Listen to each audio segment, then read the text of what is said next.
Hello, morning everyone.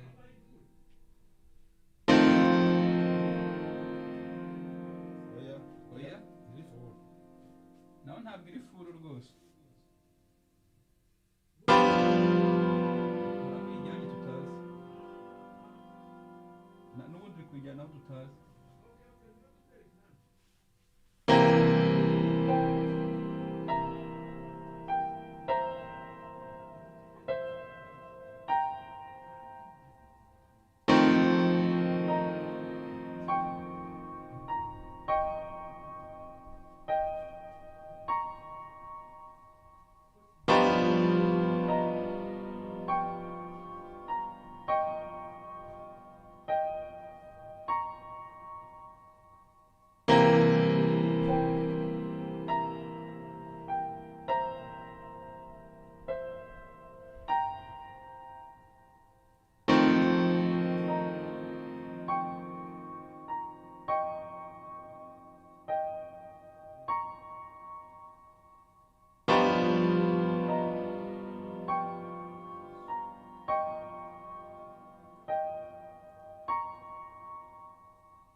chef se numwereke hano ko bikanda kanda Gute? Bice Next. bigera.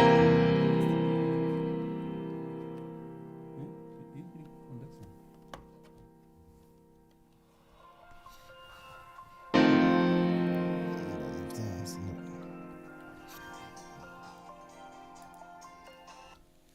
Allo? ntabwo turi muri presentation Oui.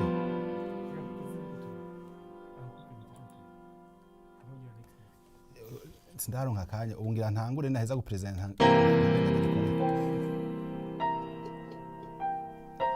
tugiye gutangura induction mwihangane gato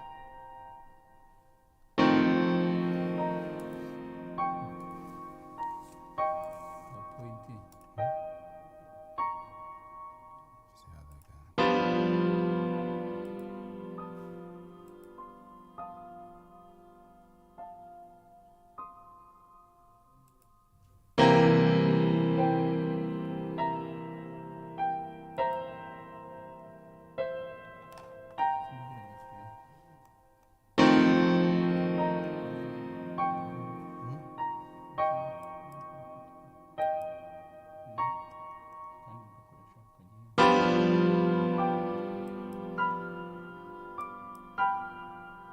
Okay, ntacyo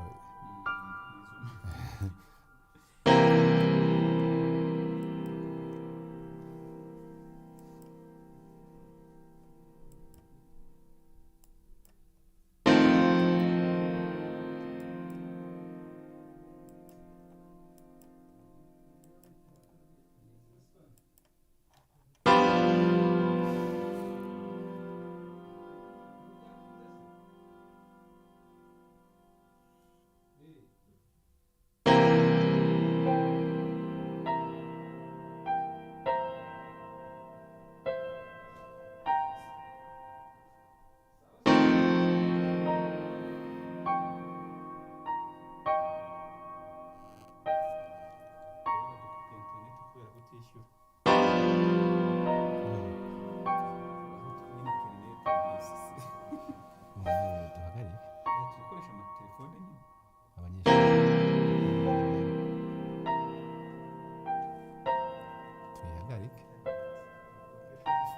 tuyihagarike iyo nkuru ndayitanze bakopiye ngaho iwacu gusa Bakaba nyine turamubajije. mwana ijuru n'isi we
Benjamin.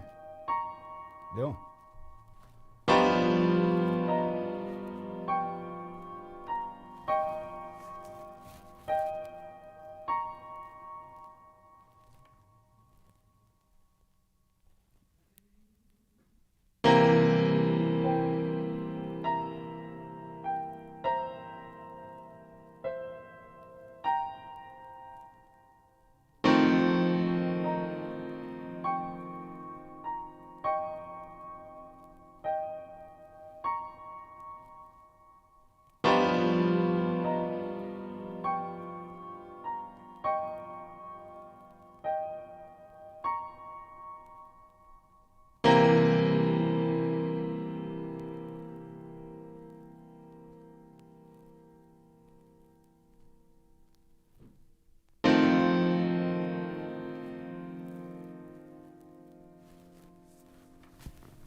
Dear students, good morning. Welcome to this two-day induction that we are going to organize for all the students who are now resuming their studies at University of Rwanda. My name is Mathias Nduwingoma. I am the director of CODEL, the Center for Open Distance and E-Learning, which is hosted at Rukara campus of the College of Education. We have decided to organize this two-day induction to help you to get enough skills so that you can navigate in your different online modules. As you know, the COVID-19 that happened in the world affected also the University of Rwanda. And as one of the solutions that the university is bringing is that everybody learns online. I would like for this moment to show you the program of the two-day induction, and later I will present on the topic called e-learning, where I will show you what is e-learning, what are the advantages and disadvantages of e-learning, and how you can now deal with e-learning.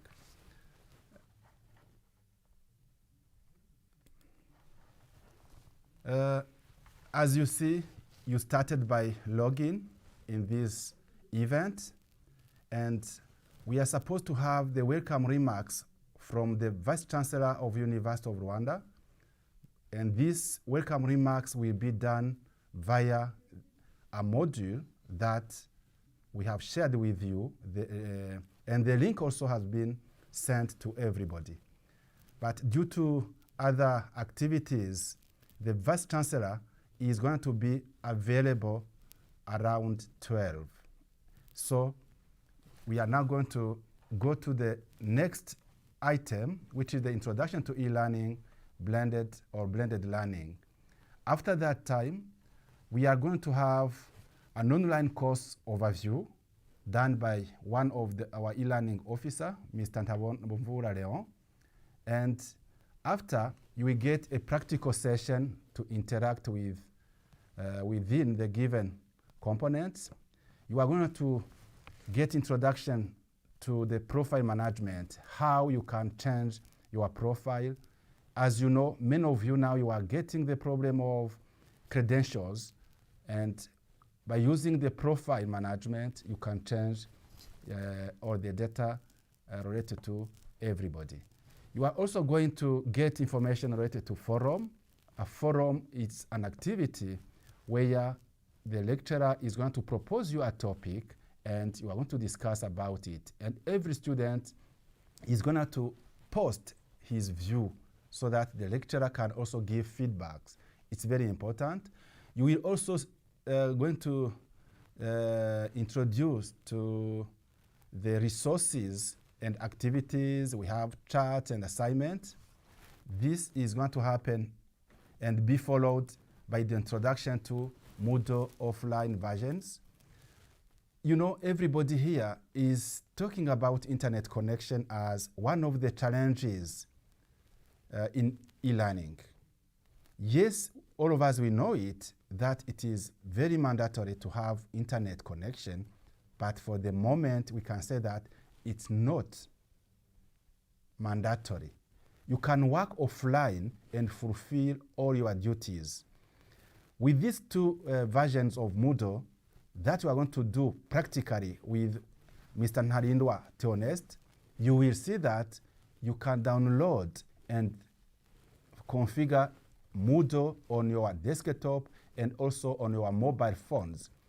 When you have those versions on your gadgets, you will be able to work offline, and the time you will connect again to internet, immediately you will see that what you have in your computer is going to be sent to our server, and something called synchronization will happen. After that session, we are going to have a practical session, of course, to install the desktop and mobile Moodle versions.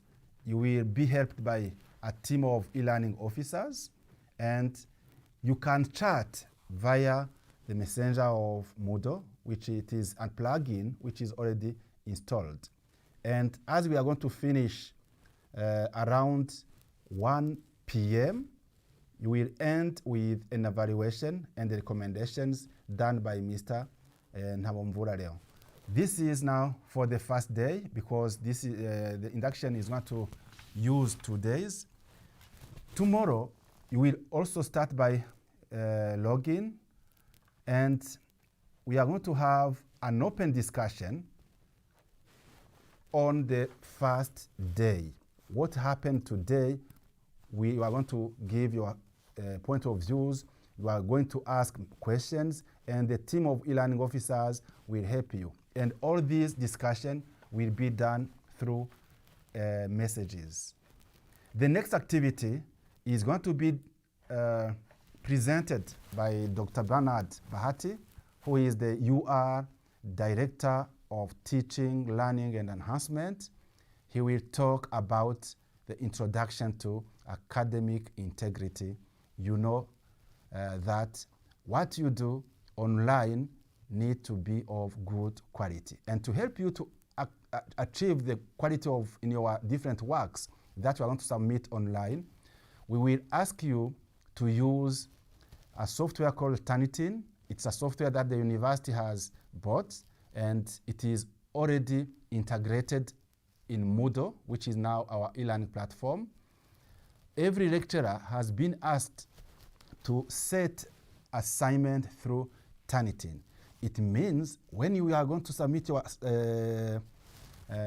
assignment, immediately your lecturer will get the report produced by that software, where what we call similarity indexes will be displayed. It means again that the lecturer will see that you have plagiarized or not, and according to the percentage of plagiarism that is going to be produced, your lecturer can decide that you repeat, or they can remove some marks. After that one, we are going now to have another talk presented by Dr. Robina Namuleme. She's the director of library at University of Rwanda. She is going to talk about open educational resources. It's very important because in most of the online modules, we are all getting references to different open educational resources, to different teaching material, to different e-books that have been produced by other people from around the world. So she's going to explain it to you what is open educational resources, how can you get them, how can you recognize those ones which are now under what we call Creative Commons licenses. And after, you will get another live discussion for the 2-day evaluation. And finally, we are now going to close the 2 days. Yes, even if we finish at 1:30 p.m., the remaining time of the day is for you to do practice. If you meet some problems, our team at CODER is ready, And I would like also to inform you that there is another team of ODR champions who are present in all the campuses of the University of Rwanda. And ODR champions, they are lecturers. And recently we have also trained 860 students who are considered for us as student ODR champions. And they have been trained how to use this platform, how to get access to this platform, and they are also ready to help you, and they have accepted that they are going to play the role of our ambassadors in your different classes. Now, let me go to my presentation. What is e-learning? E-learning, you see that is made of two words. E, meaning electronic. Learning, everybody knows its meaning. But when now they are together, electronic learning, many people try to define it, try to propose different definitions. And I think the number of students who is following me, if I ask to everybody to give the definition of e-learning, what do you think about e-learning? Everybody is going to propose a definition. And I think that definition is going to be also good. So which means currently we have many definitions that people have tried to propose to explain what is e-learning. As you see, education via internet, network, and standalone computers. So if you are doing or you are providing education via internet, via network, or through a standalone computer is a computer which is not connected to internet. This is e-learning. E-learning is essentially the network-enabled transfer of skills and knowledge. E-learning refers to using electronic applications and processes to learning. And if now you can see all these definitions, they are meaning that you learn through electronic devices. You are learning through electronic applications. This is e-learning. So there is no single definition of the e-learning. I went through internet to check how other people are trying to define, and I found that from Wikipedia, from other sources, there are plenty or many definitions. You see here, e-learning is an electronic learning, is a type of education where the medium of instruction is computer technology. It is learning conducted via electronic media. This term covering a wide set of applications and processes such as web-based learning, computer-based learning. So, in summary, there are many definitions which are now proposed to explain what is e-learning. So, in our case now, we want to practice or to use e-learning for your learning, teaching, and assessment processes. It means you are going to work with your computers, you are going to work with our e-learning platform, and your lecturers are also going to discuss with you through any other electronic gadget. They can use the mobile phones. You can use now to discuss, you can use the WhatsApp, you can use SMS to exchange information. So all these kind of activities are going to fall in what we call e-learning. For the moment, we have also what we call blended. Now, when people are hearing e-learning, some can think about online learning, yes. Others can think about blended learning, yes. Others can think about hybrid learning or mixed learning. But the most important is that electronic is in everything, which means ICT is in every mode of delivery. And that mode of delivery is going to be called e-learning. Now, e-learning in education, it is being applied at all levels of education, from primary to tertiary education.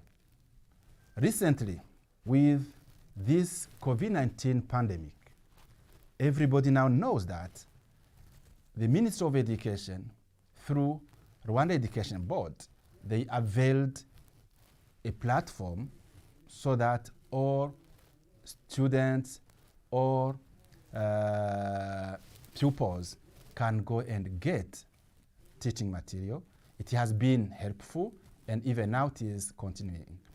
At the level of the University of Rwanda, we have also set an e-learning platform, and that platform is now hosting many modules that are in your different categories or different specialization. I can tell you that 100% of all the modules which are now going to be taught for trimester 2 and trimester 3 are all uploaded on this e-learning platform. So you are lucky, you are going to learn online, you are going to learn from any place, you are going to learn at any time. And we hope that this is going to improve the quality of teaching and learning. Yes, it's a new mode of delivery. We say new in our institution, but it has been existing since a long time in other countries. Now, the e-learning has many advantages, yes, as any system. It has also some disadvantages. If I start by the advantages of the e-learning, you see that, as I said, now I don't know where you are located, but you are following me. Even someone who is now not following me, he is going now to follow me offline, or he is going to follow me in evening or at any time when he will be available. So e-learning is helping the learning to be done anytime and any place. Those who are going to follow me or through a video which is going to be channeled in YouTube or in any other medium, you are going to do it in an asynchronous interaction. You can follow it and you can post your questions, and later I can read and respond. Even in our e-learning platform, when the lecturer is going to post a topic for discussion, you can respond why the lecturer is not connected, but the day he will be or the time he will be connected, immediately he's going to react on your different answers, and he's going to give you the feedback. So this is another advantage of the e-learning. You know that in the traditional mode of delivery, the conventional mode of delivery, which means the face-to-face that we used to practice in our university, if you are not present in the classroom, immediately you are losing. You don't have any other chance to react on the questions of the teacher because they are live. Yes, another advantage is the group collaboration. You are used to work in different groups. When your lecturers are giving you assignment, some assignment can be done in group. And here, everything is going to be done in group because it is on the platform. Yes, you can now work. You can see what other people are doing live or in a synchronized manner. E-learning is also a new educational approaches where we find that many options and learning strategies become economically feasible through online courses. When we are not talking about e-learning, yes, we think that e-learning, it is a reality. E-learning is reducing the cost of education. E-learning is making the education to be more affordable. And we have seen it in one program which is being running at University of Rwanda in what we call distance training program, where we have students who are learning online or in blended learning mode, and their school fees are less than what you are paying in conventional. So e-learning has this very important advantage to make education more affordable. We have also the integration of computers. Yes, we know all of us the importance of computers. Computers now, they help you to save your different teaching material. You used to write on your papers, and there are many risks for the papers to be destroyed or to be lost. But by using computers, you can save your document in different places. This is another advantage. When now we talk also about the advantages, we can classify those advantages into two groups. One for the organization and another one for the individual. I mean here the university or the company which is using that person who is going to learn online. What are now the advantages for the organization? This is going to help the institution to reduce the overall cost.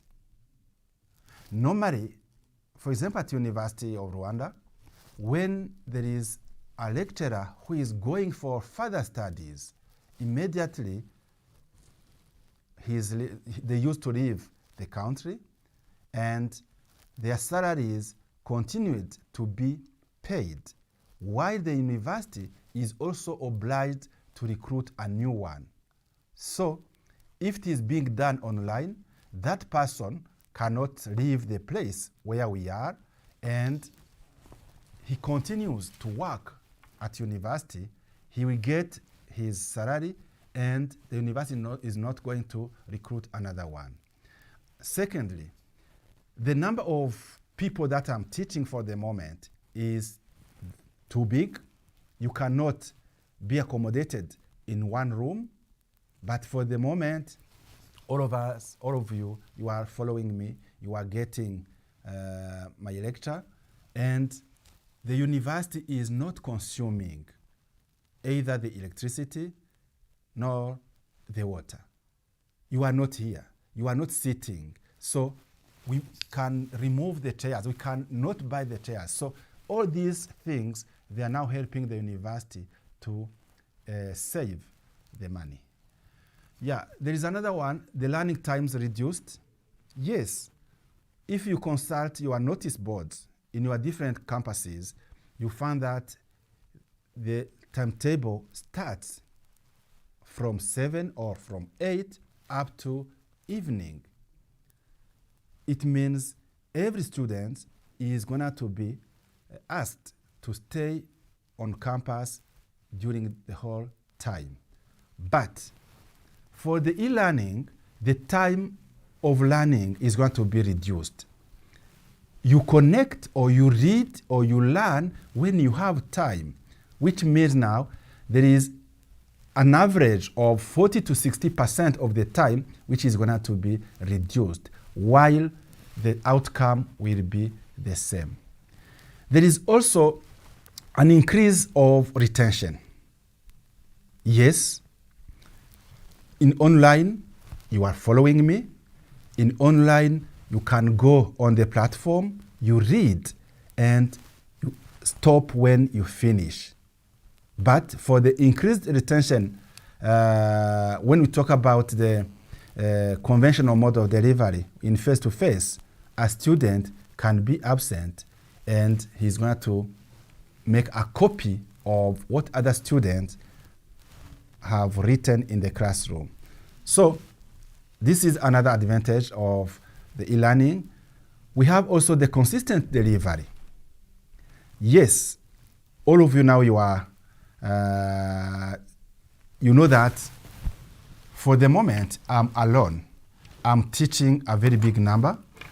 Maybe you are located at Busogo campus, Huye campus, Nyarugenge campus, Gikondo, Remera, Rwamagana, Rukara, or Nyagatare. So I am alone. If we have a team of people, you are following one person, and this person is broadcasting or is giving information to the whole group. While in other circumstances, if we have many people, even if they have the same content, the way they are going to deliver it will be different. So this consistency of delivery is also very important for the students. They cannot complain that this lecturer is teaching like this and the other one like this, while the final examination or the final test is going to be the same. So e-learning is trying now to help us to get this consistency in delivery.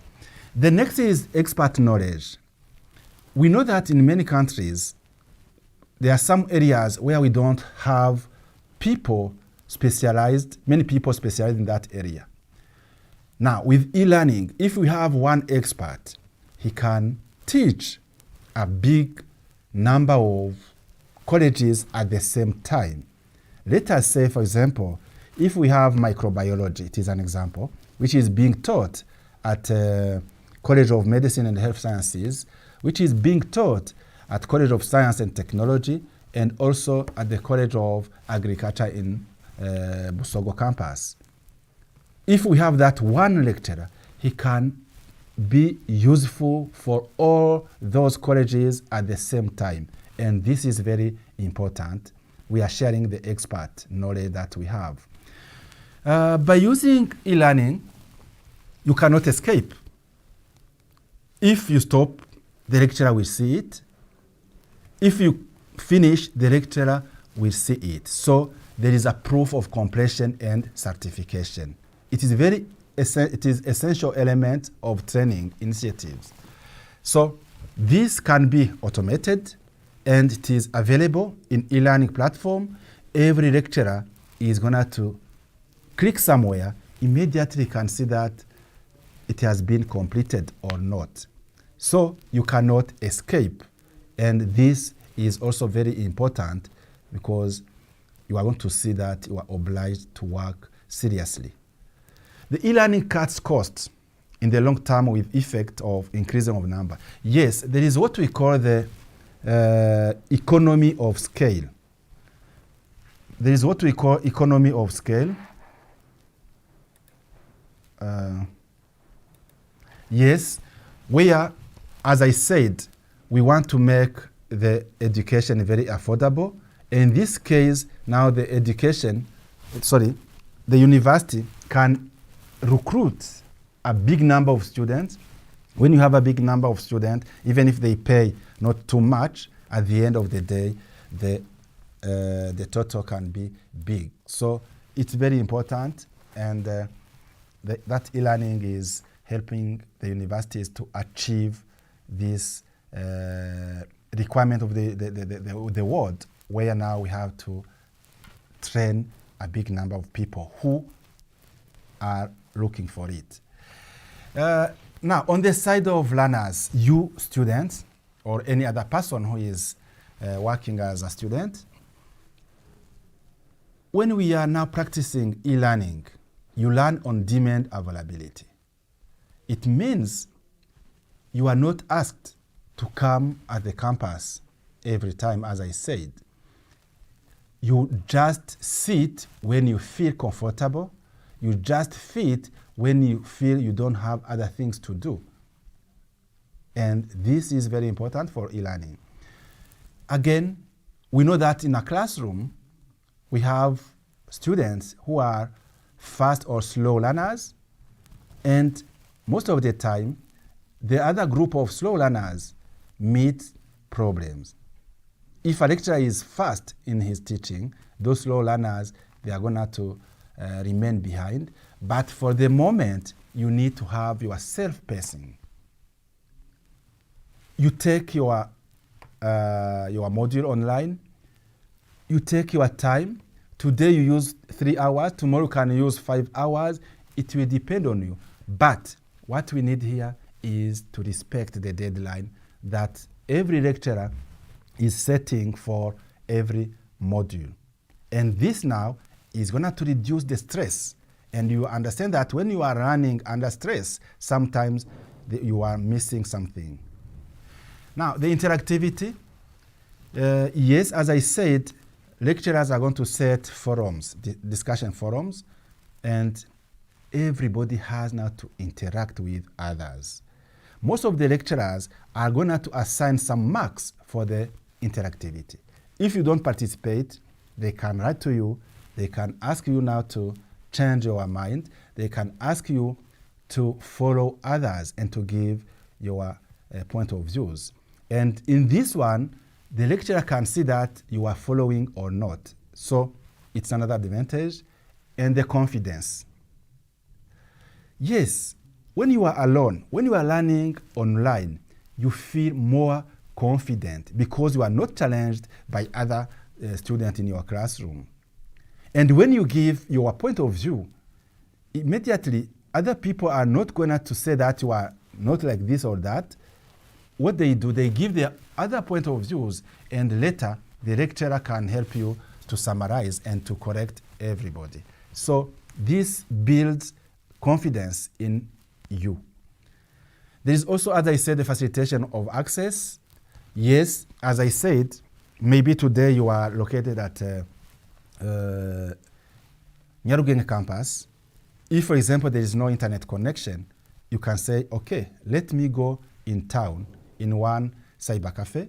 You just sit there and you work. You can get access to the platform. You can do your assignment. You can respond to the chat. And this is now can be done from any place. And as you know, for example, what I'm doing today is being recorded. And if I have to do another induction, I will not going to I'm not going to be obliged to come again in this studio. We are going to use the video which is recorded. So it's very important. The access to information is going to be easy. Yes, there are some disadvantages of e-learning. You know, wherever there are advantages, there are also disadvantages. As you see now, as I said, there are advantages for the trainer or the organization. There are also disadvantages for both trainers and organizations. First of all, an institution, to make sure that they want to adopt e-learning, there is an investment. There is an investment in technology. There is an investment in many things that are now being used so that the e-learning can be done correctly. This upfront investment required of an e-learning solution is larger due to development costs. Now, what is good for e-learning is you invest a lot and later now you can enjoy a lot. Now, there is also the problem of technology issues. Yes, some of you can say that you don't have good computers. Some of you can say that where you are, the internet connection is not good. Some of you can say that your provider, internet service provider, is not working well. So all these technology issues, they are a disadvantage of e-learning towards a learner or the institution. We used also to have inappropriate content. Yes, this happens when we go on internet. When you go on internet, we know that most of you used to go on internet by using the search engine, and there people used to copy and paste. And normally, every information which is uploaded on any website or on the e-learning platform, it has to be genuine. It has to be correct, and it has not to be copied from any other persons. We have to to respect the copyright. There is also another disadvantage related to cultural acceptance. We know that since the computer started to be used in the world, many resistances happened related to the culture. Some societies say that if you use a computer, if you use internet, you are immediately connected to the ghost. Some people say that if you use this software, immediately you are being connected to the ghost. So such kind of behavior, such kind of cultural acceptances are also a disadvantage for e-learning. People are not coming to use the e-learning because they think that when you use it, you are going to lose something. Yeah, there is also the portability. Yes, we used to tell to our colleagues, lecturers, that when we are posting information, we need to make sure that our client or our students, they are able to open it. And this problem is related to what we call the portability. I can have a document written in Microsoft Office, Word, but the version can be different from what you have. If, for example, you are using Office Word 2003 or 98, there are some computers which are not still using it, and someone else is using Office 2016. Immediately, you cannot read it if you have a low version.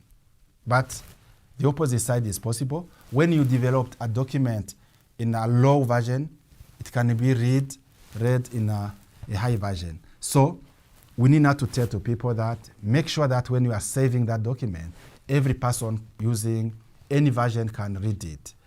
Another thing, you used to read document written in with the format PDF format. If you don't have Acrobat reader, immediately you cannot read this PDF. So the portability is very important. There is also another disadvantage. Of course, it happened since people used to work with computers. Some people are getting addicted with the computers. There are some people who are getting addicted with the tablets or telephones. So the social life, the cultural interaction is being reduced. So we need now to be careful. Even if we are adopting the technology in our life, we need also to think that the physical interaction is also important. Some people, when they remain every time with their computers, there is also the way of talking, the way of interacting with other people, which is being affected. And this is very important. Yes, in Rwanda, we have possibilities to succeed in learning. We know that the government is supporting students. We know that there was this one laptop per child, and now we are enjoying the one laptop per student. Of course, year one students, you have not yet got the chance to get these computers, but I hope very soon we'll get them. There are other projects which are being sustained by the government, and all these ones are helping so that we can use e-learning in Rwanda.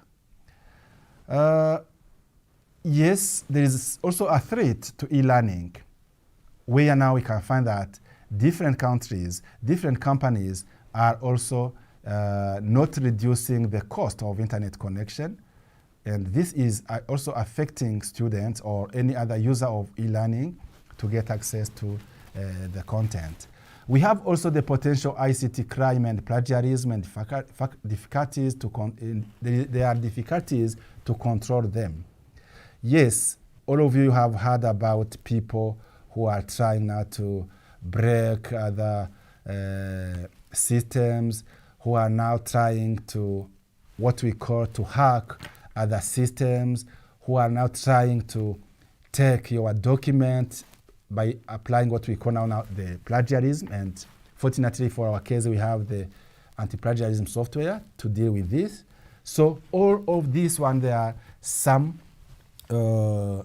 disadvantages of e-learning. And the last point, as you see, is also talking about the loss of job due to ICT application. Yes, in some areas it happened, but in some areas ICT is creating job.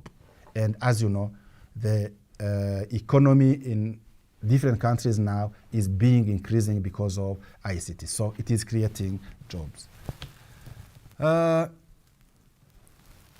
There are some proposition to succeed e-learning in education. Here, we want that we organize professional training in e-content development.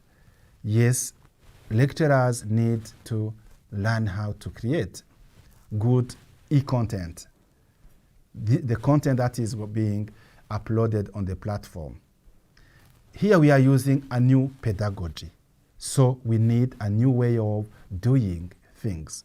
And for this, I would like to invite everybody, when you are going to visit, when you are going to log in the platform, immediately you will see that on the top of the main page of our e-learning platform, there is a link where you can see the different policies and tools that we are using for getting a good e-content.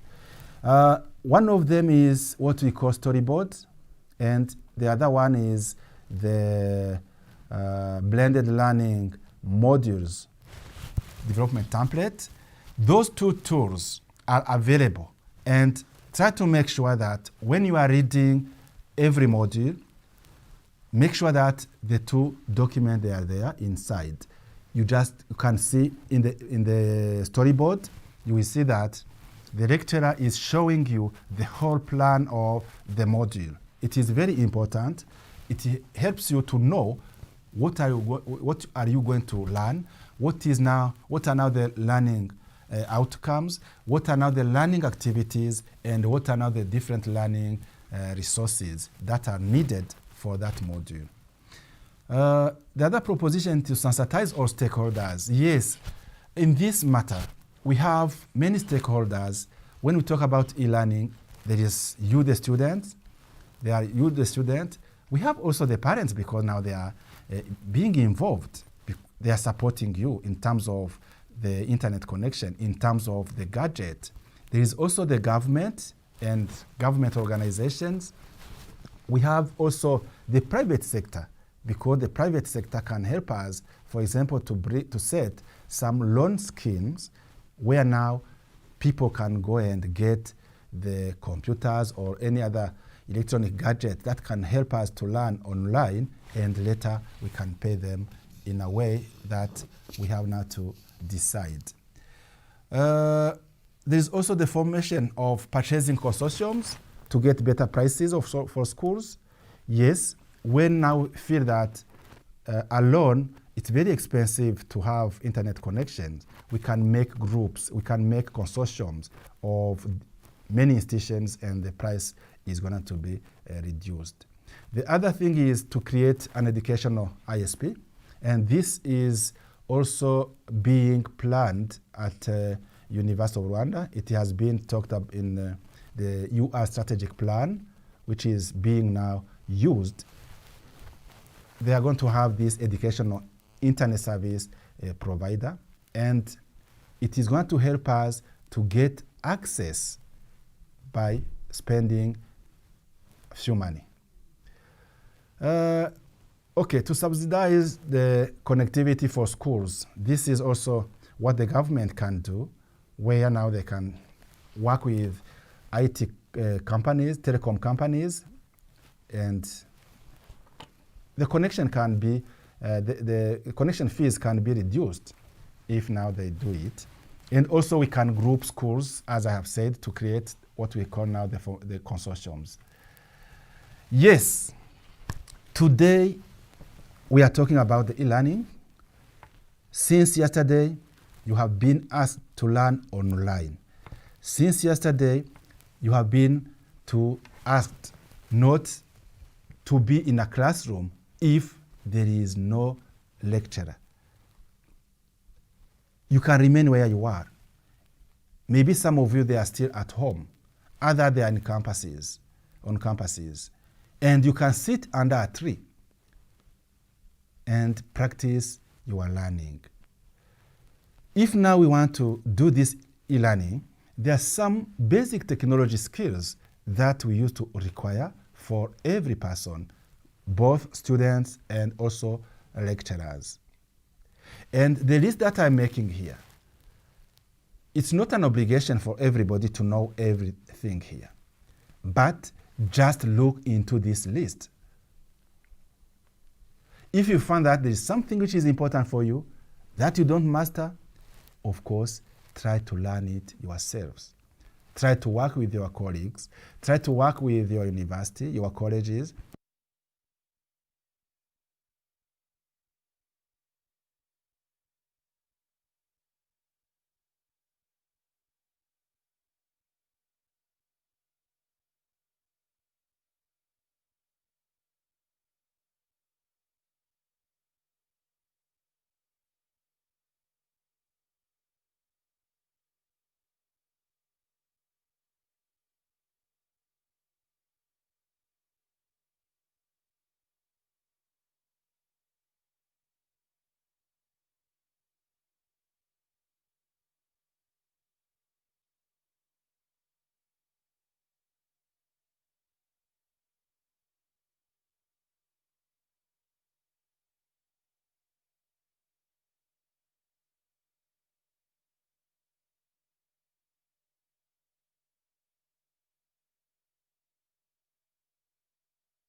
every e-learning user can have now to know, every e-learning user can have now to know in your different activities. There is also the website design. This is maybe something which is difficult for everybody, but if you have that hobby, you can also do it. And everybody knows the email management. You know to use your digital camera. We have here the computer network knowledge, which is applicable to your school. This is something that you are now going to learn, I think, on field. Everybody knows the file management, where we are using, for example, Windows Explorer. Everybody can download. Nowadays it is very easy to download a software because there are a lot of instructions associated to that software so that the installation can be easily done. There is also this learning management skills, and now you are being faced to Moodle. We have other learning management system called the Web City, Blackboard, Canvas, and so on. But since now you are using Moodle, if you are now presented to, you are facing another new learning management system, it will be very easy because the principles, they are the same. You need also these skills, the video conferencing skills. You need the skills to know how to manage your storage devices. You are using hard disks, you are using CDs. Now CDs are being reduced, but you are having USB drives, the zip disks. Zip disks, they are not used in our personal business. They are used in banks and other big institutions, companies. DVDs, they are being used, but for your Positivo computers, there are no CDs or DVDs, ROM. Now, you need also to have the scanner knowledge. And yes, those who are having the mobile smartphones, you are scanning. You are using the tablet because you are using your phones. There is also the knowledge of the web. If you are being connected and you don't see that there is no connection, you know to whom you can ask that question. And lastly, we need also to have this educational copyright knowledge. And this is very important for the quality of education. It is now where we are now asking you not to copy and paste always. Yes, because you have talked about the open educational resources, and you are going to get more explanations tomorrow. You are going to be told that some teaching material, some online material can be used, and they will tell you how to use them. This is now the educational copyright. And lastly is the computer security knowledge. Yes, security is very important for everybody. You need to know that when you are using a computer where there is no antivirus, you are on risk. So you need to know all this information.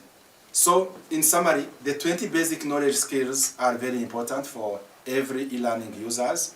If, for example, you can see this list, you can assess yourself, you can evaluate yourself. There are 20. How many out of the 20 are you mastering? If you find that there is something which is listed here and that you don't master, please go back and learn it. Yes, we are talking about now the e-learning. Let us go on the UR e-learning platform. My colleague who is going to follow me, he is going to go in detail, but let me talk it in summary. We have decided, as you have seen in the previous slides, there are many types of learning management systems. But at University of Rwanda, we have decided to use Moodle as the learning management system, and there are many reasons that that are dictating us to decide on Moodle.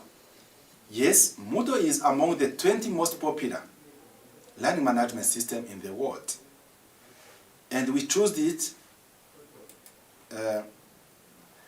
because of the following benefits. It is an open source. It's an open source.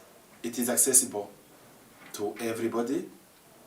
And today, you will see that you can download and install Moodle desktop on your desktop or computers, and you can also download and install Moodle on your mobile phones. Yes, this is an advantage, or this is a benefit of Moodle. It is cost effective. You don't need to pay for it.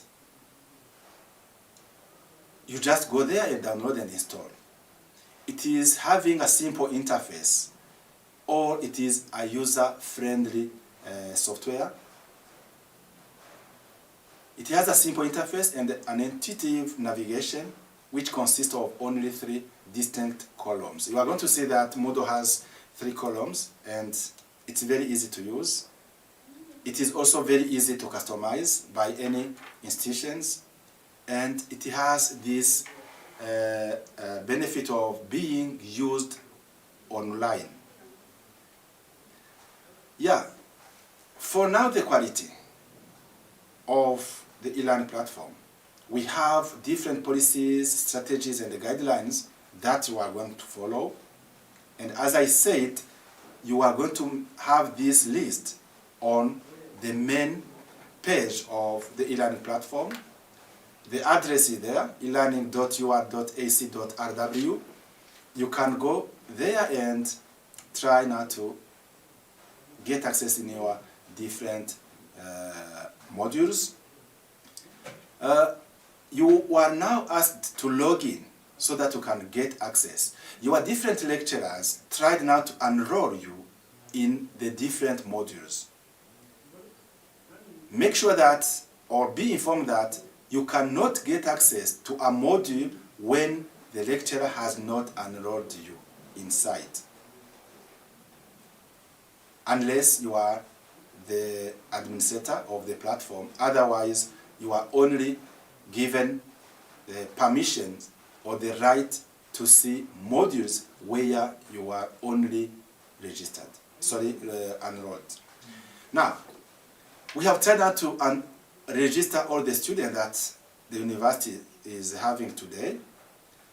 And some of you may face some problems of login because some of you didn't use this platform for a long time.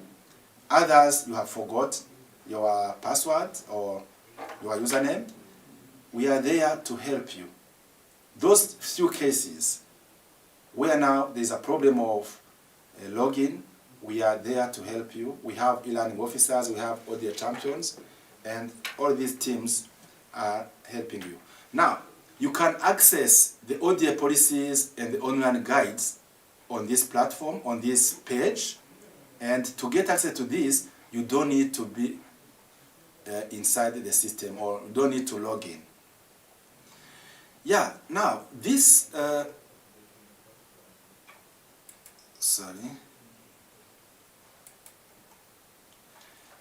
Moodle is having many features, and there are those ones that are helping us to decide on why we can choose it. And those features, some are for students, others for teachers, and others for the administrator. Now, I'm going only to explain for students. You have access to the learning material. You just log in, as I said, immediately you are in the group of modules that are in your class. With Moodle, you can collaborate. As I said, the lecturer is going to create a discussion forum. There is a chat in Moodle, so you can discuss with your students. The lecturer can create groups in your class, and you can discuss with your students. So there are these facilities of collaboration. You can work on given activities. This is what you do. There are assignment, quizzes, discussion forum, joint join the virtual classroom, etc. So all these the activity that you are going to do, and you can also going to get access to the grades or the feedback from your lecturer. As a student, you don't need to create. You don't need the skills of creating a module. You don't need the skills of uploading a module. You don't need the skills of editing a module. You just navigate. So here I insist on the navigation skills. Please, this is what now you have now to learn. And this is what my colleagues are going to show you practically.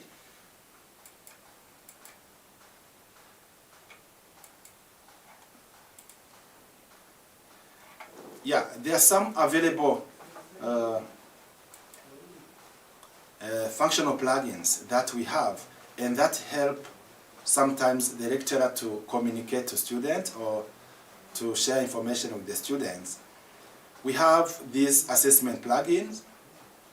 In your different activities, you are going to do the formative assessment, and the formative assessment is going to be conducted through our e-learning platform. You want to do assignment, quizzes, virtual programming lab, and all this is going to help the lecturers and the students for the formative assessment. For the summative assessment, of course, we are in the blended learning mode. You will be called and sit somewhere and be invigilated. We have also some collaborative tools like forums, chat, messaging, as I have said. We have also the virtual classroom where now a lecturer can sit somewhere or in the studio and try to broadcast. We have this big blue button. We have Microsoft Teams. We have Zoom. We have Skype. There are too many. Now the lecturers are going to decide which one to use for your class.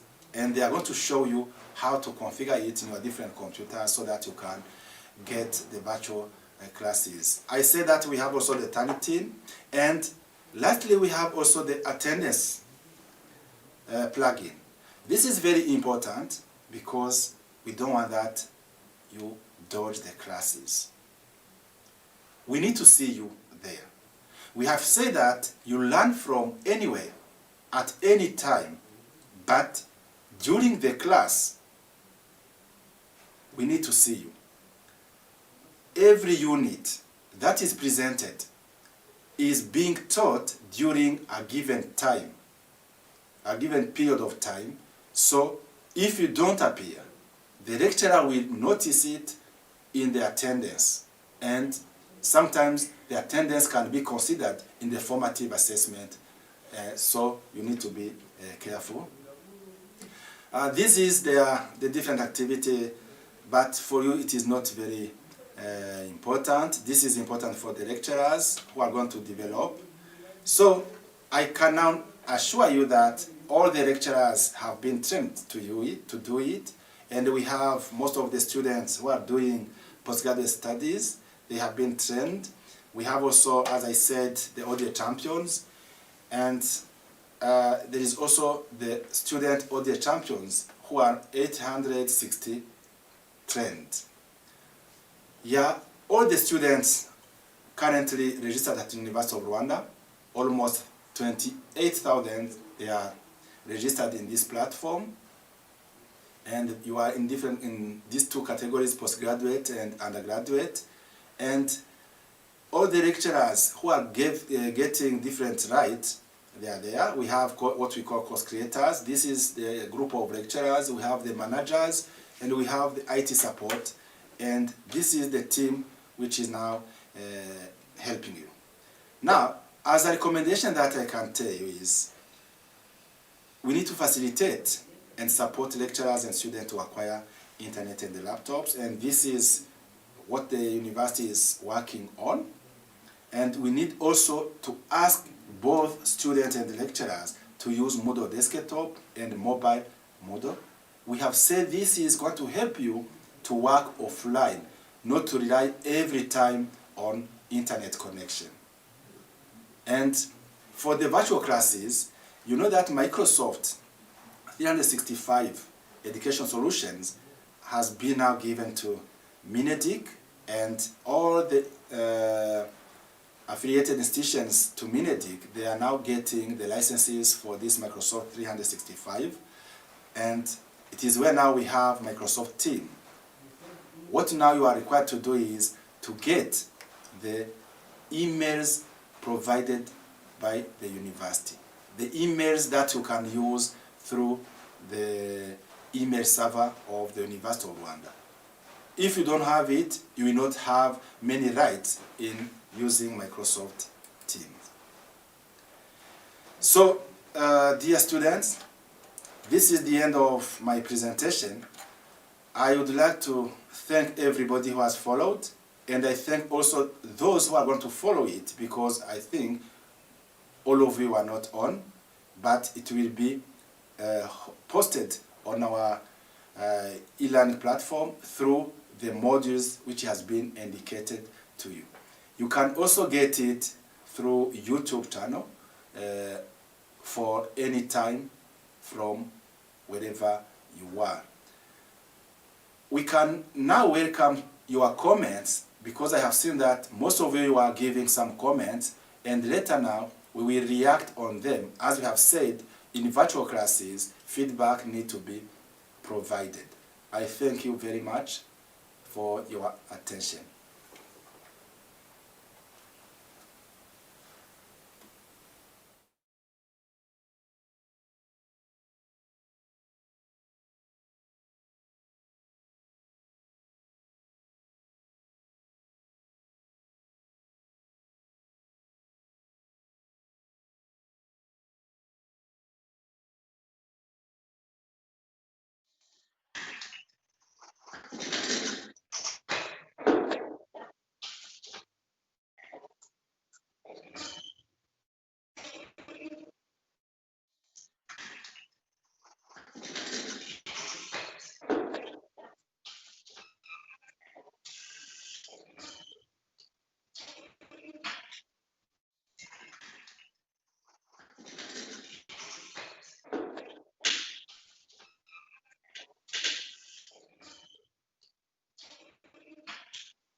Dear student from the University of Rwanda, welcome to the second presentation for this online induction session. I'm called Nhabumfura Leon, coming from the Center for Open Distance and E-Learning, and I'm e-learning officer. My session now is going to take you through the e-learning platform that you are saying. From the previous presentation that you have been following, you have been informed that now the learning method that we are going to be using is the blended mode for some, and for others it will be full online. And for interacting with your learning materials, not only learning materials, but contacting your facilitators, your lecturers, as well as cooperating in groups, as if you have a group works, you will be using e-learning platform. Our e-learning platform, to get access on it, all of us we are away, but allow me to make a recall about it. You need to check from your device, either you are using a laptop, you are using a mobile phone. In that case, you will have to open any device that you are using, and you open any browser. When you say browser, we're saying like Mozilla, Google Chrome. We have so many browsers that you can choose, and it's up to you. When you open any browser, we have the address bar, and you will put elearning.ur.ac.rw, and you press enter. When you press like this, e-learning platform will come. So allow me to explain all elements that you will see here on this main page. First of all, on the top we have an email. Dear students, most of you are facing problems, and you are not receiving feedback quickly because of using wrong channels. Sometimes you are passing through wrong ways, but we have a common email here, elearning@ur.ac.rw. If you face any problem, feel free to use it. Here it is for you. On this right side bar, we have login section. To be able to get access on your learning materials, you have to log in. So we click on login to be able to log in. And on this section, we have some important links. The first one is about policies. All of us, we know that to be able to achieve where we are coming from, to reach where we are going, we have to have some guidelines. Those guidelines that you are following, the policies that we have, are on this section. The first one we have University of Rwanda ODL policy. It's a huge policy that is governing open, distance, and e-learning activities in the University of Rwanda. Number two, we have your quality assurance policy for ODL. What does it mean? Even though we are going to have these modules online, we are going to learn via e-learning platforms, but we should have a way of assessing the quality. What we are following, how will it be assessed?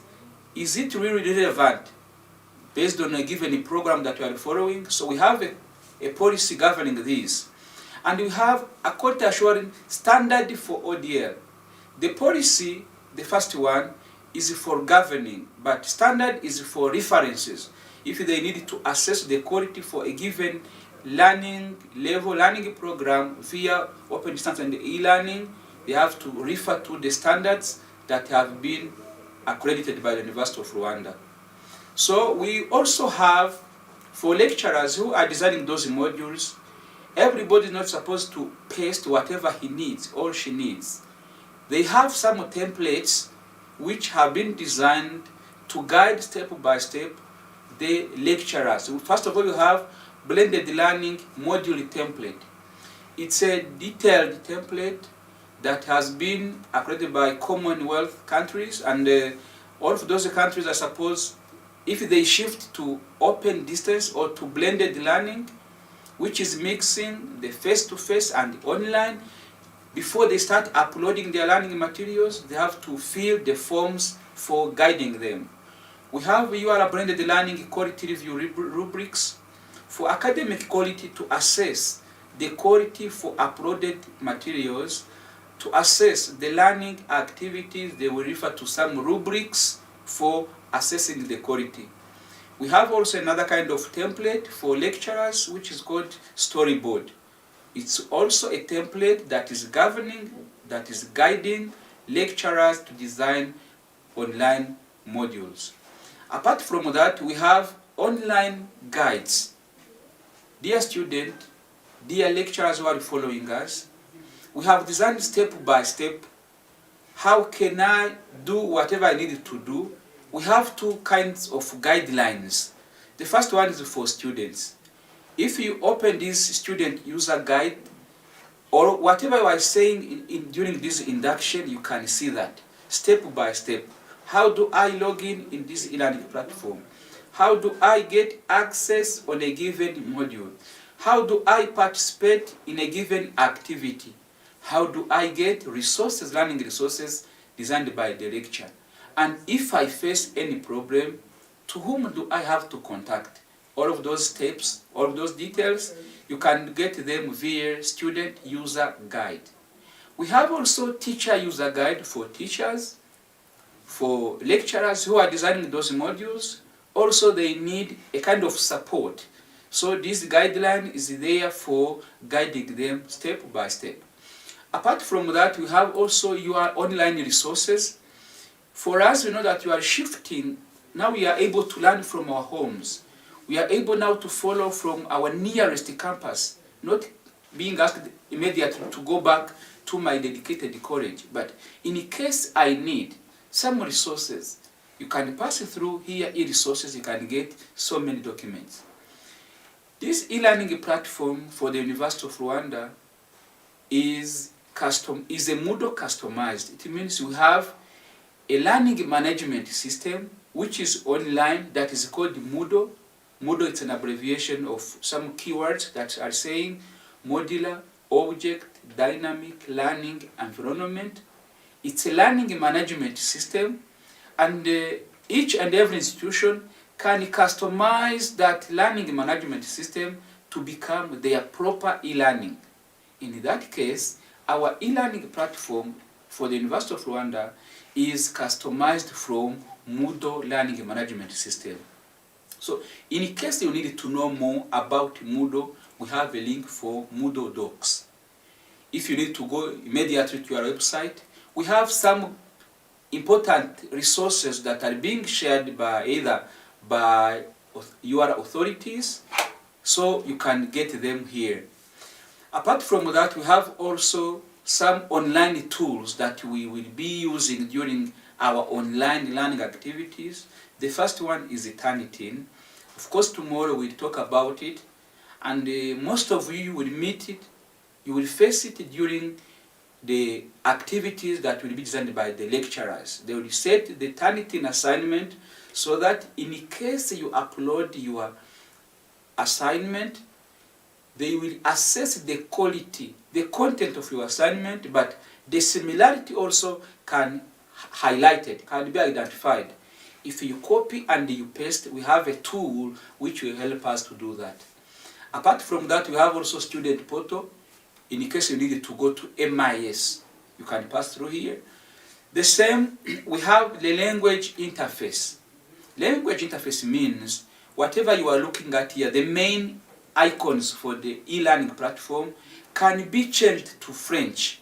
In case you need to use French, you use that one, as well as Kiswahili. Of course, maybe we get a chance also to have Kinyarwanda.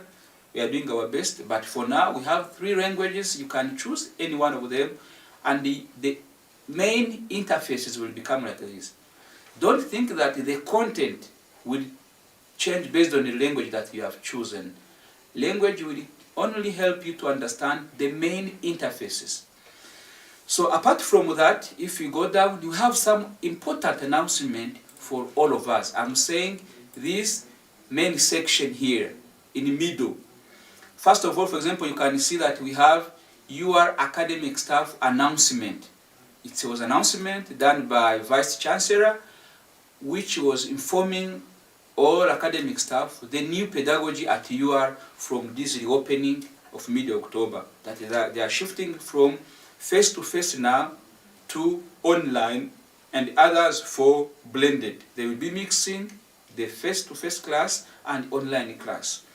So we have also some engagement tools, the tool that can help the learner to be engaged. We have like this one, which is called CN, Course Networking. It's a tool that will help the student to interact with their lecturers as well to interact with the other modules. We will get time to explain this one. Apart from that, we have a course category section. We need for the student to understand this. Either you can do this after logging in, but the same you can do that even before you log in. Suppose I'm following my modules, I'm coming from the College of Arts and Social Sciences, so I can go and check which modules that have been developed under my department, under my school, and under my level of studies. Suppose you can go to School of Law, for example. If you are in undergraduate, you can go to department, and you have so many options, and you can say, I'm in year 2. Now let me see which modules that I'm supposed to follow in this second trimester. So I can say I have that property and law, I have special criminal law, I have law of contract.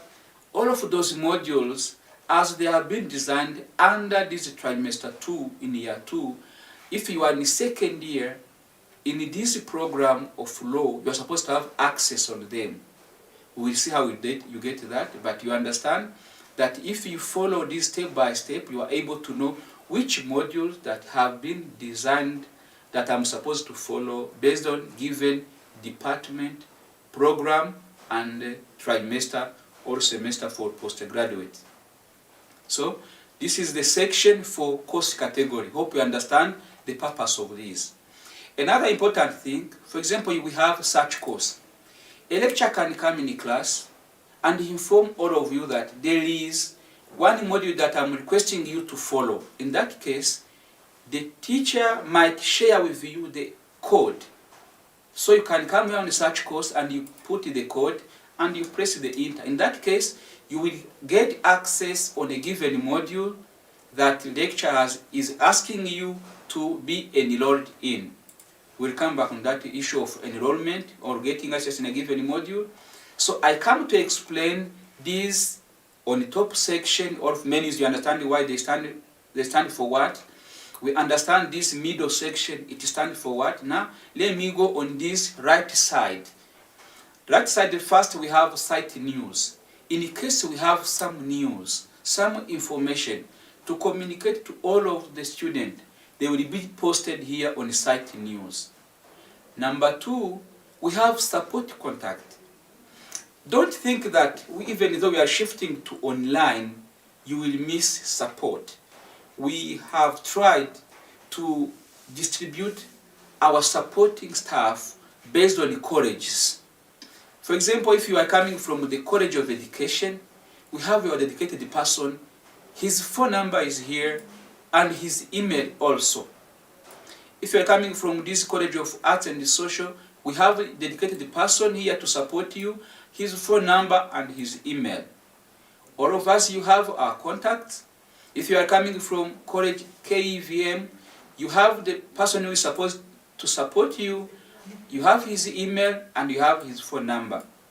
Sometimes you might call one of these staff and they don't react as you need. For example, if you call me right now, I'm not able to take your call.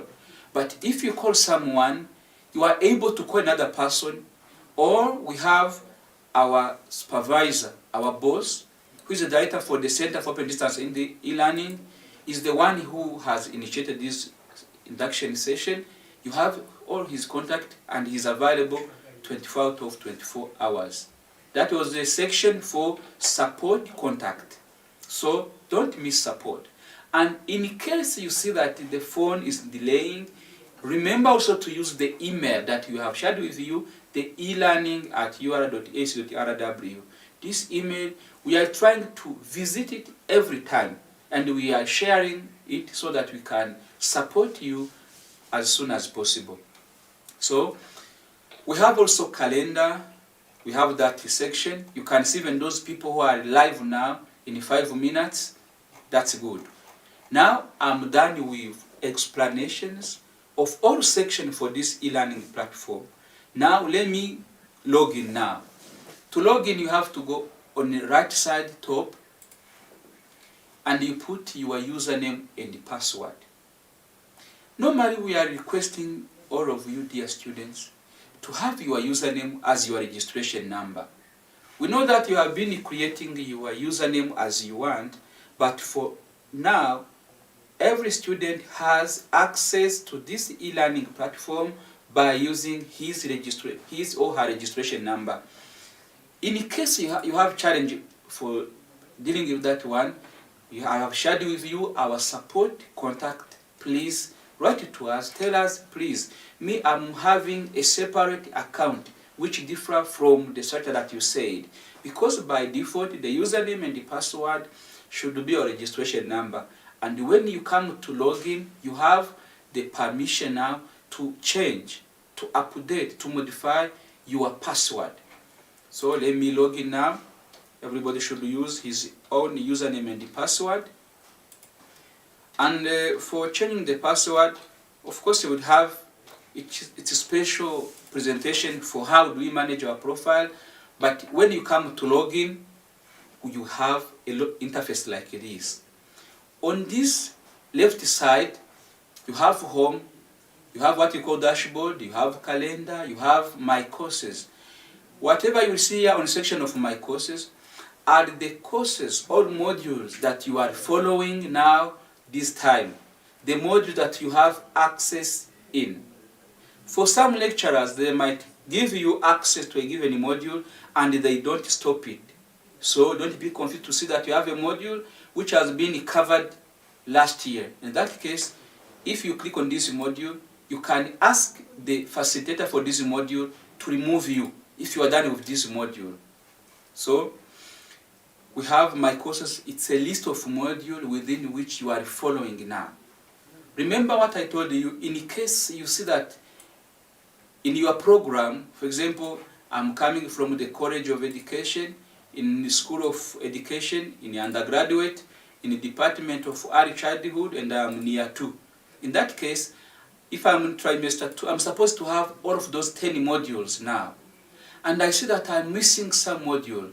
In that case, I can say, let me see the module that I'm missing. Suppose I see that I don't have access on a given module, and on my timetable, on my registration proof, I'm supposed to follow this module in this second trimester. You will see the name of the module, you will see its a brief introduction of this module, and you have the teacher, the name of the teacher or facilitator. This facilitator will be able to share. If I click on him, I will see his email.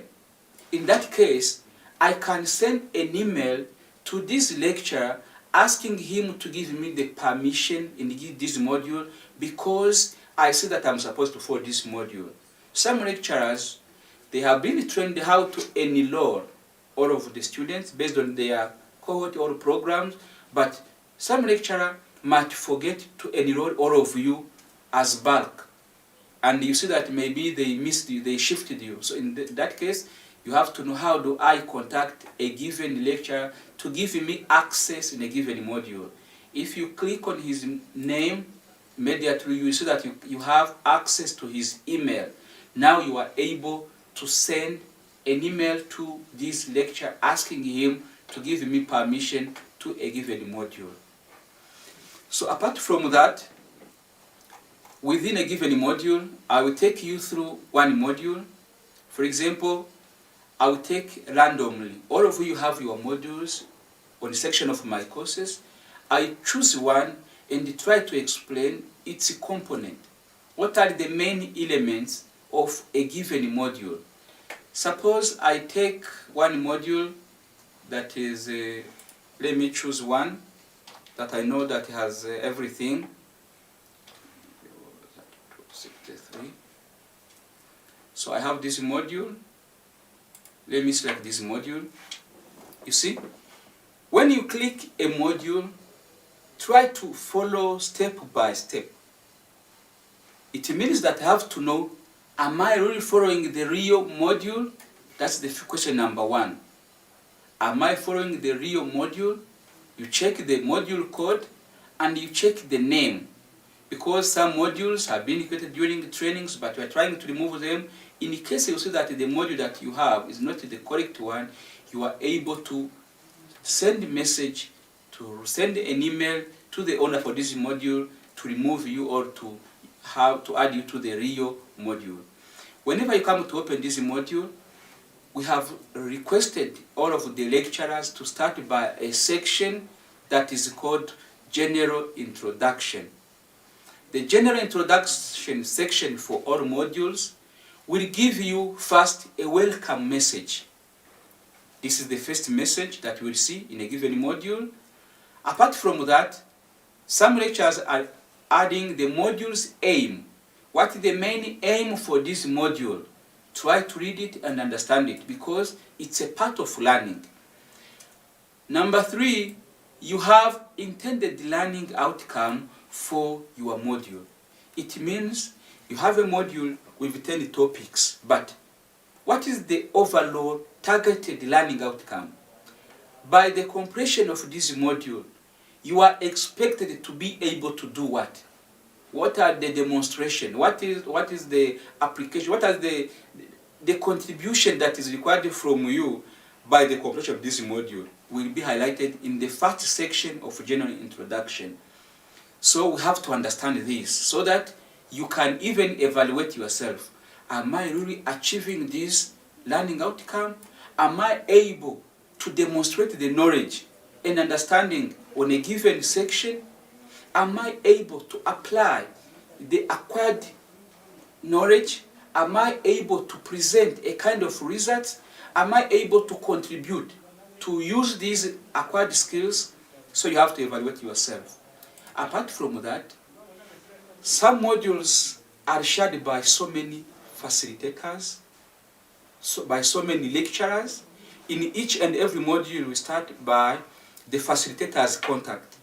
All lecturers were requested to avail their names, their emails, and their mobile phones, so that if you face any challenge in this module, don't hesitate to call or to text anyone among this module team. So apart from that, if you are done with the first section now you will go down, you follow the following information. For example, the first one is to introduce ourselves. Look at this. The introductory forum will ask all of us to introduce ourselves. If you click on a given forum, of course, now I start what we call collaborative tools. You know, in a normal class, when you start a module, some lecturers are asking all of us to introduce ourselves to be able to know each other. But online, we introduce ourselves to other colleagues, members, by using an introductory forum. So if you click on a given forum, you will be able to see what was requested by the teacher, the module creator. He said, please introduce yourself and state your expectation on this module. In that case, he is asking you, the participant in this module, to introduce yourself. So you have a reply link. If you click on the reply, you will see that a window to be able to reply. Now it is open. I can say, I am Tabomvura Leon. So I can say like this. And when you are done with pasting your comment, you submit. It means all members in this module will be able to see my presentation. They know that among the people in this module, we have somebody who is called Tabomvura Leon. That is one important tool that is called forum. Whenever you see this icon, remember that it is a forum. It stands for engaging you to participate in a given activity. That is the section for introductory forum. We will request you, student, whenever you are interacting with the forum, make a focus on the purpose of the forum. Suppose you see it is an introductory forum, and you are facing a problem of submitting your assignment, don't paste your query whenever you want, because lecturers have tried to create forums which stands for their roles. It means if I have this introductory forum, I have to understand why lecture has added this forum on this module. In that case, I have to bear to make attention on the purpose of a given forum. Apart from that, now we start the section for units. We have requested all lecturers during the training that have been conducting to design their modules based on units. Units as chapters or sections. And whenever they design a unit and allow you to follow more than one unit, even though after 25th, he can allow you to follow this unit. But for some lecturers, they can say all of the notes, all of the presentations, all of the activities that I've designed for these units have to be covered 25th. In that case, you have to bear attention, you have to make attention on a given restriction of time. So, when you open a given unit, you have to understand first the name of a given unit. So, for example, you can start this lecture started by welcoming you in this unit, and he will start by giving you the learning outcome for the given unit, because each and every unit, before you start downloading its materials, before you start opening the PowerPoint presentations, before you start opening the links, you have to know, where am I going now? What am I supposed to cover? What am I supposed to understand? Based on my program, my level, I'm having what we call intended learning outcome of this unit. So, from this unit now, your lecturers decided to start by notes. Lecturers will share with you the notes in so many ways. Those notes, we call them resources. Any learning material that lecturer will upload on a given module for learning purpose, for helping you to enrich your knowledge on a given section or unit, we call it resource. Those resources might be either in Word format, they can be in a PowerPoint presentation format, they can share the links, they can share the PDF. In that case, you have to understand that if it is a file uploaded, I will have to download this file to be able to see the content. Dear students, we are encouraging you not to shift. Don't move, don't shift any given file. You download it and you try to open it, you understand its purpose. For example, I have this, I can open, I have the notes. Now if I open this, it's a Word file. This Word file, now if I open it, look at what will happen. I will be able to see that he has uploaded the notes for this first unit. Do you understand that? Now you are able to have the learning materials for the first unit. That was an example of how do we download the Word files. Now, the second one here, you see, it's a PowerPoint presentation. You have to click on it, and it will ask you to, it will be downloaded. Based on the windows that you are having, some are downloaded, they come down here, others will open immediately, so I will have to open this to understand what did the lecturer update as the notes. Do you see this?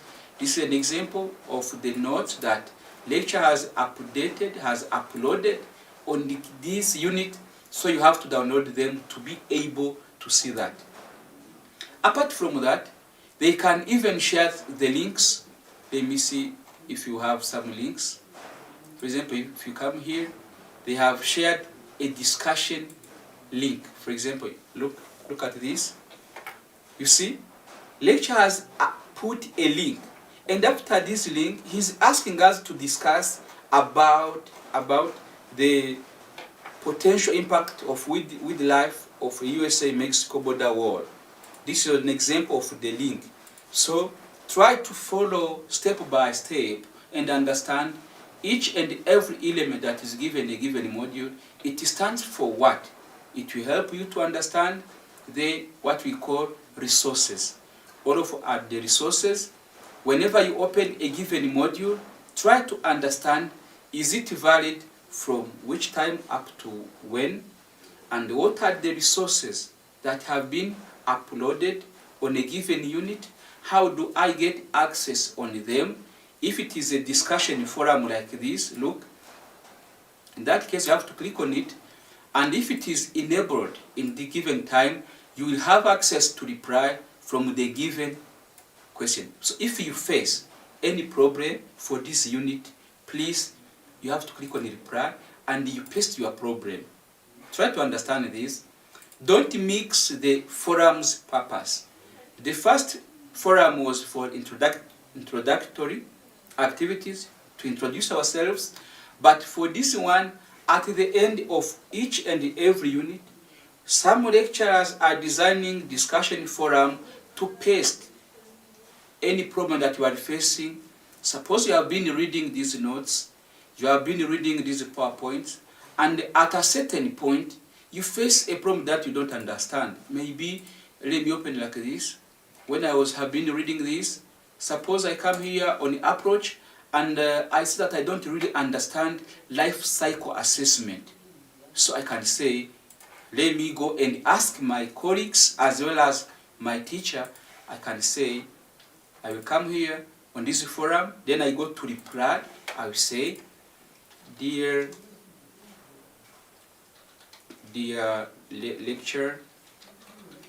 lecturers, I have been reading the PowerPoint presentations for this unit, and I faced a challenge on this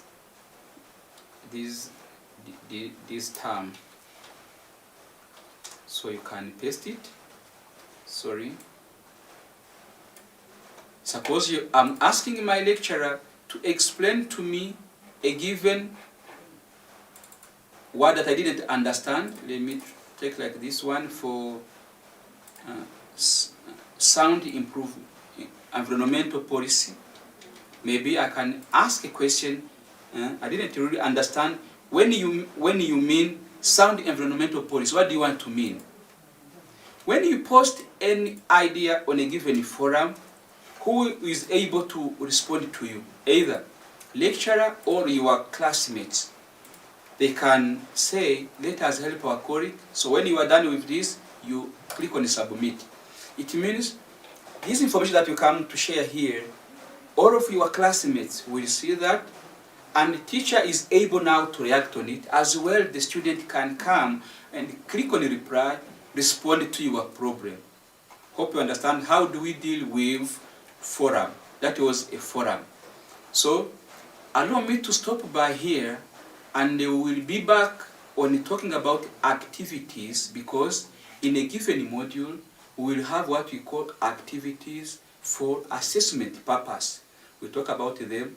Let me stop by at this session first, so that before I proceed, we understand how do we edit our profiles, how do we deal with our information, our bibliography, how we update this.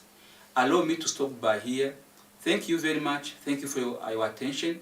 Keep on pasting your problems. Keep on asking your questions via the shared links that we have in the shared module. Feel free to ask any question.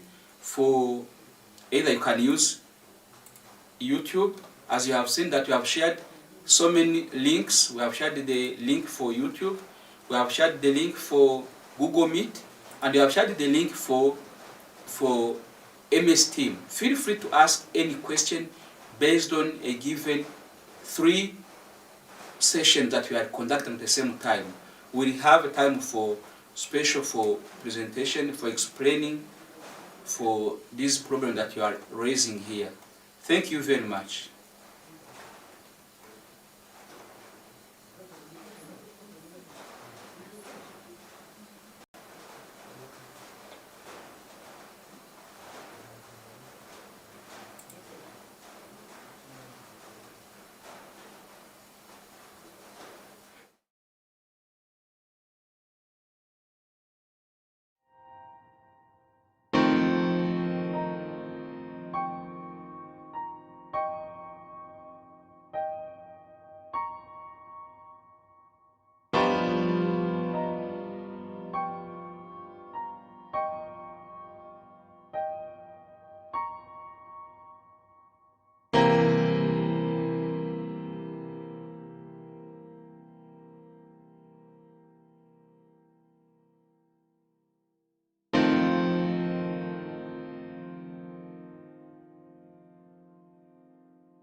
Hello, dear students. Good morning. My name is Jean-Claude. I'm e-learning officer. I'm one of the team who are going to facilitate you on how to use this platform. Let me start by showing you how to use this platform profile management of your profile. So let me start by login. I'm going to log with using my credential. I want to tell you, dear student, but your credential is your reg number. You can use your reg number as a username, and you can use your reg number as password. Then I will show you how you can update your profile, how you can use your profile as you want. You can put your image, your picture on the platform, on your profile. So let me start by login. I think you know how to log. For student of CST, I know you have faced a problem of logging. Now everything's okay. You can now log in by using your credential of reg number as a username and password.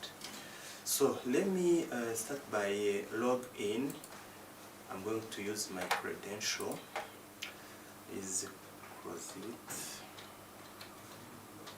to. Then I put my password.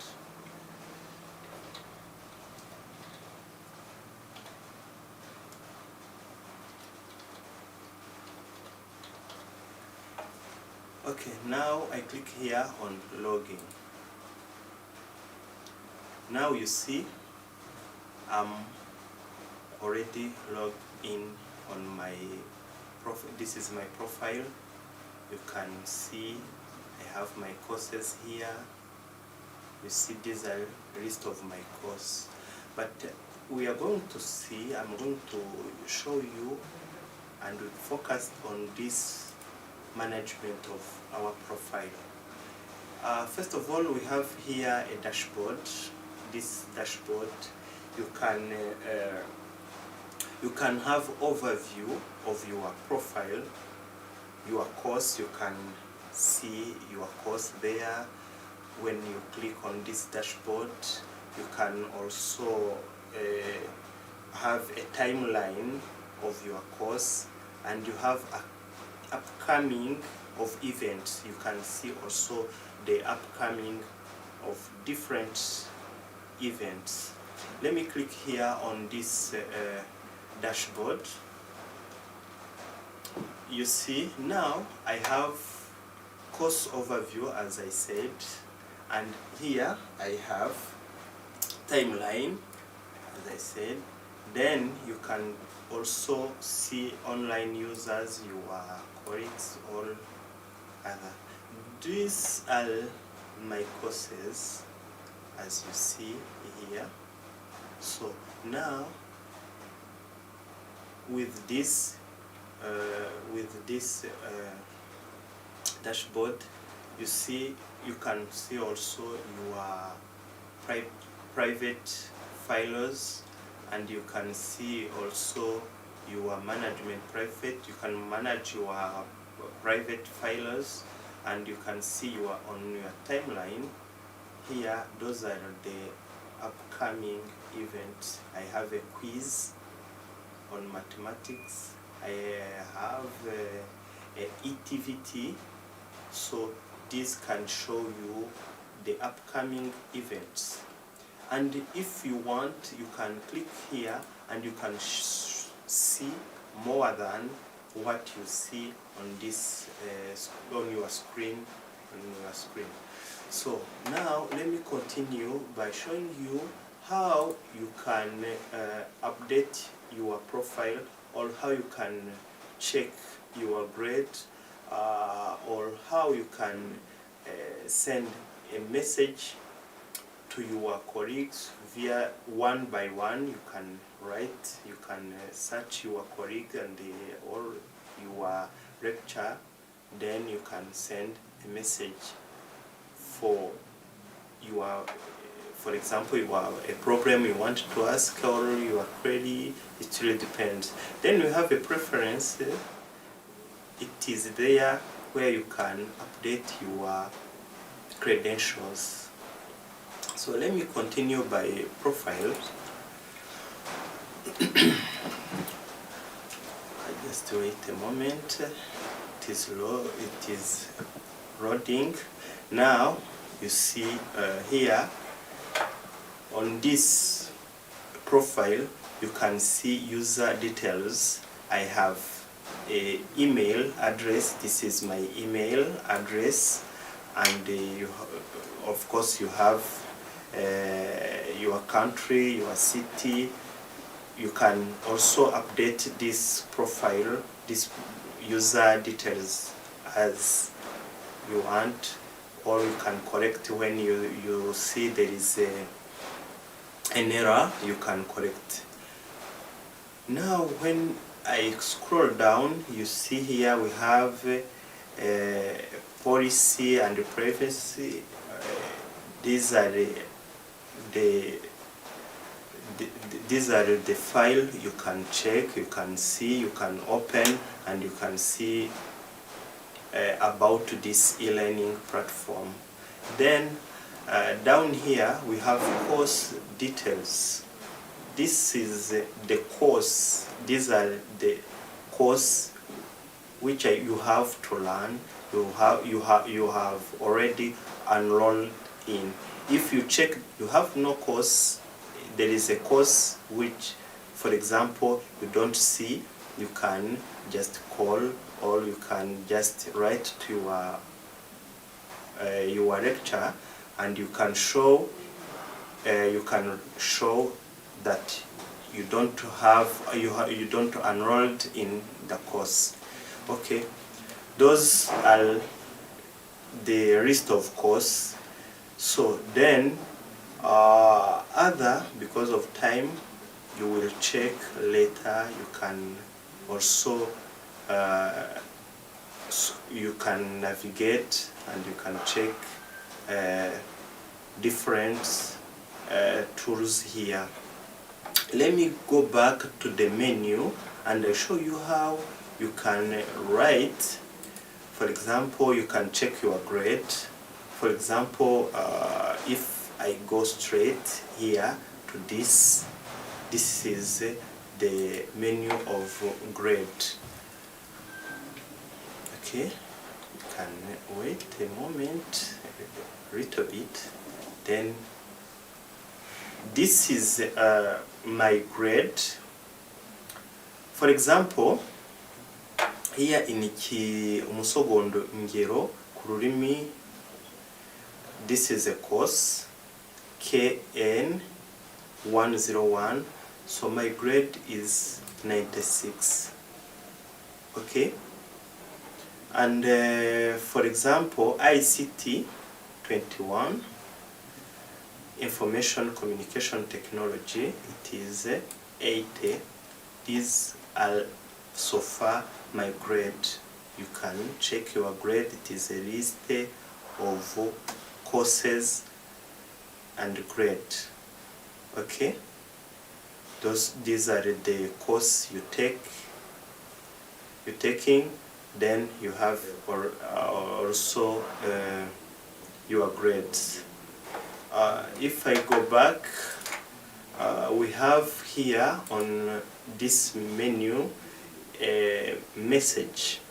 You can also click here on this message, or you can go after your name, as here my name is Jean Désiré Uwizeye. Then you can click here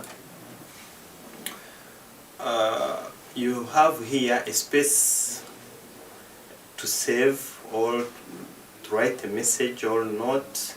Then here down you have a you can also write a message, for example, hello, hello, okay. Then you can also send this message, okay. And this here on this you can delete this conversation, or you can remain this, you can also delete. If I pass here on this message, you see here we have a list of my colleagues who send a message. Also you can search. For example, I want to search my colleague Leon Ntabomvura.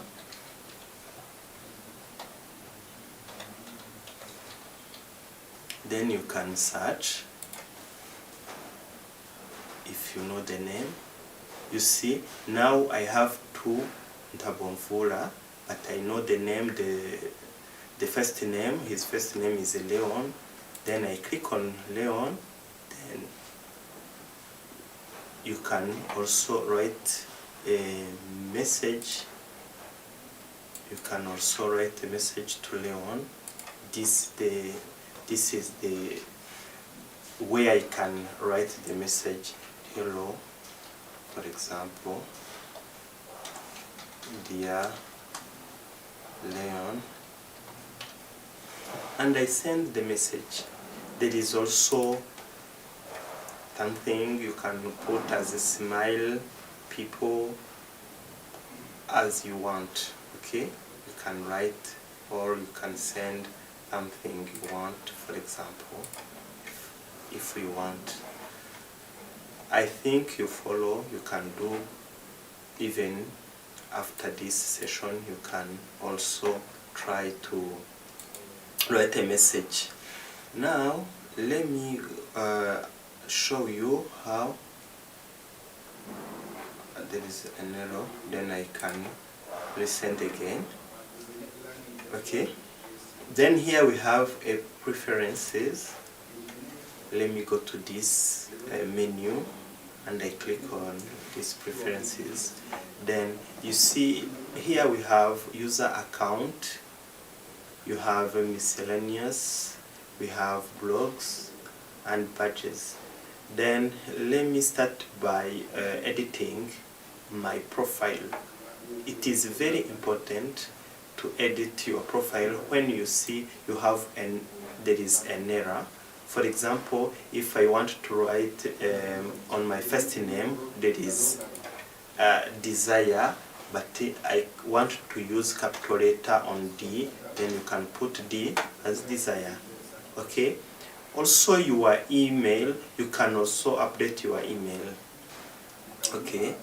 And your name, your surname also you can also, okay. Then if I want to display my email, I can click and allow everyone to see my email, because you are my you are a student. You can see also my email as you want. My city, my country is this Rwanda. Then here, if I want, I can put my picture on my profile, okay. You can also go and you scroll. You can also go and you check on the repository where you have your files or your private file. Or you can also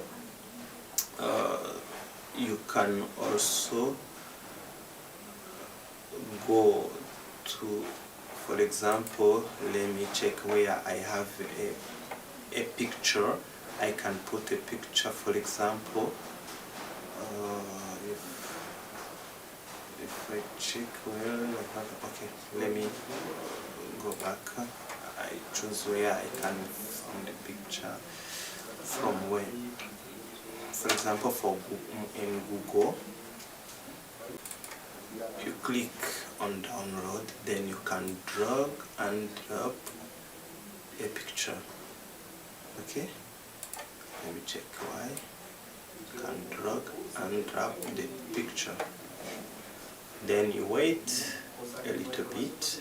Then the picture is on my profile here in new picture.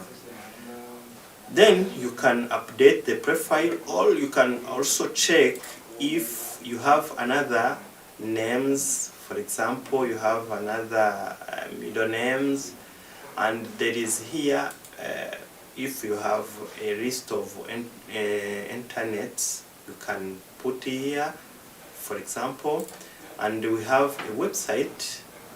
So what I want, you can update also ID number here. For example, you put your reg number.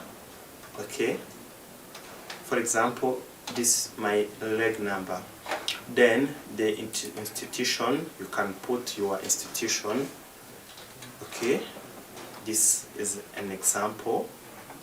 Then you put your department also. Okay, you can put your phone number. As you see, this is my phone number. Then you update your profile. Automatic, you will see my profile is updated after this log. After this, you see now my name is Jean Desire. The become capital letter. Then everything I put it is there. You have seen that I have put many two flag, or I have put two picture. I can delete one, then it remain on one picture. Okay, then I go also I update my profile. Okay, now you see on my profile I have a picture and my name is also updated. Then let me go to change passwords. You click on password, my previous password or my current password. For example, for you student, your password is your leg number. If you want to update your password, you can click also the password which you have used when you log in.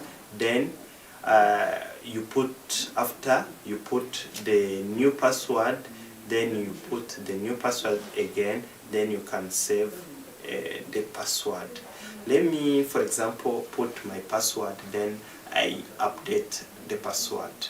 For example, my password is this one. Okay. If you want, you can check on this. If you want, you can check the password if it is correct. You can click here. Okay. For example, this is my password. If you want, you are going to put the new password. For example, my new password is this one. Okay, this is my new password. You can check also, and you can repeat the same password as you want, for example. Okay.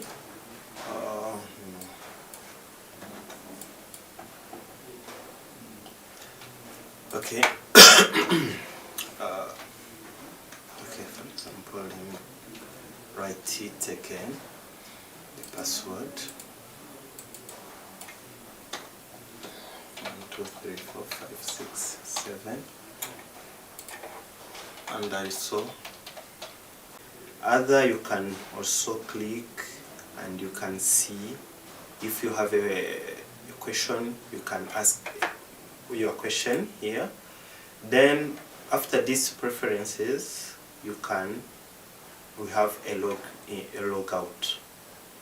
Okay, I think with this you can manage your profile. You can also write a message to your colleague. You can check your dashboard. With the time, you will know how you will be familiar with this platform. If you have any question, also you can also send a message, a WhatsApp message, or an email message. Here there is a list of the contact supports. You can, then we will reply your question. Thank you. We will meet again for another session. Thank you, dear student.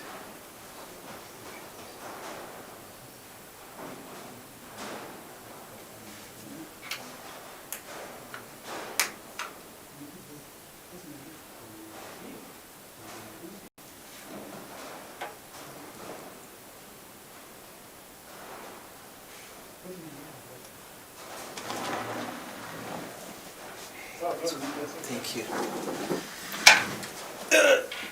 Nabindi nari mbikuye sho.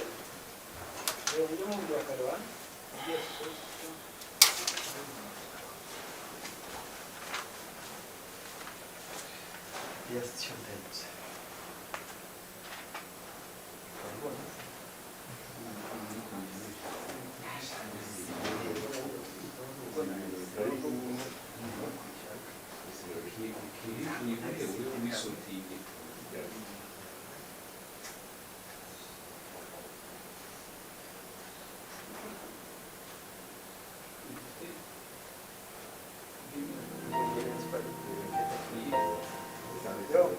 Sois prêt. Ah non, c'est moi.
Okay, dear students,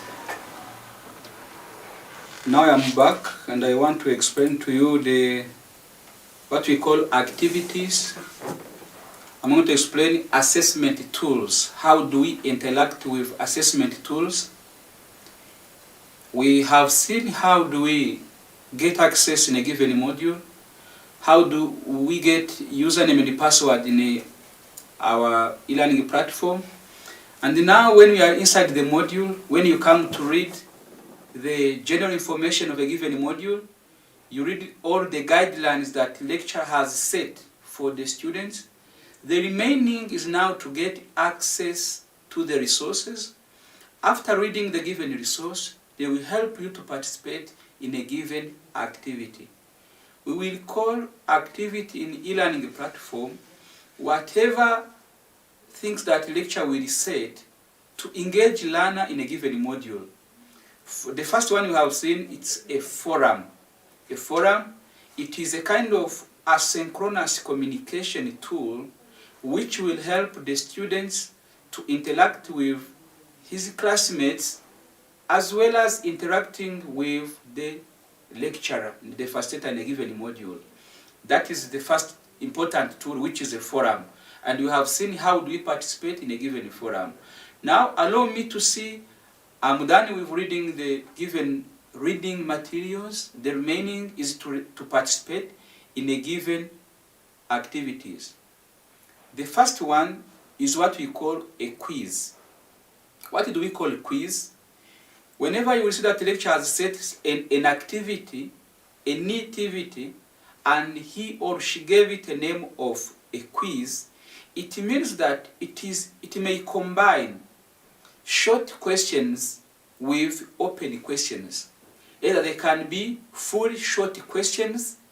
When we say short questions, we are saying the questions that the system can grade, can set the feedbacks. The question that a student will be only asked to participate in a given quiz, and you will get immediately your grade. The system will grade immediately. That is what we call short questions, like multiple choice questions, true and false questions, filling the missing words questions. We have so many types of the questions that are categorized under the short questions. All of those questions that the system will grade immediately are set under the activity which is called a quiz. So if I click on, if you see that you have an icon like this, as you can see here, the one that I'm selecting, this icon means that this is a quiz. And if I click on it, let me try to open it. When I open this quiz, I will be able to see that I have some informations. It is saying that answer the following questions by selecting either true or false for each one and selecting right answer from different choices. In that case, I'm given the instructions for the overall umbrella for the quiz. After that, before I go to start attempting the quiz, I will have some basic information that I have to understand. This quiz is valid from this given time. We start, the quiz will give you number of allowed attempts. What do we call attempts? A lecturer may set a quiz such way that you can do it once, you repeat it again. In that case, that numbers of times that you can repeat the same quiz, we call them number of attempts that you can have in a given quiz. Apart from the number of attempts that you have, you will see also the starting time for the quiz and the closing time for the quiz. So for example, this quiz is set to start by Friday 23rd. But allow me to set it to right now so that we will see how can we participate in it and how will I get the grade immediately. So the quiz will help us to interact with short questions, where by participating in a quiz, I will be able to get immediately the grades. Immediately. It means as long as I'm done with the quiz period, I can say, let me do this quiz tomorrow, so that I can keep on reading about my learning material, so that I will sit for this quiz when I know that I'm ready. So when you are ready, you come here on this quiz and you click on attempt quiz and you click start attempt. When you click on start attempt, it will give you the summary of those informations. Your attempt has only 10 minutes. When you start, the timer will begin to count down and cannot be paused, which means that whenever you click on start attempt, for example right now, you see, this quiz that I'm having here, the system is immediately going to start to count.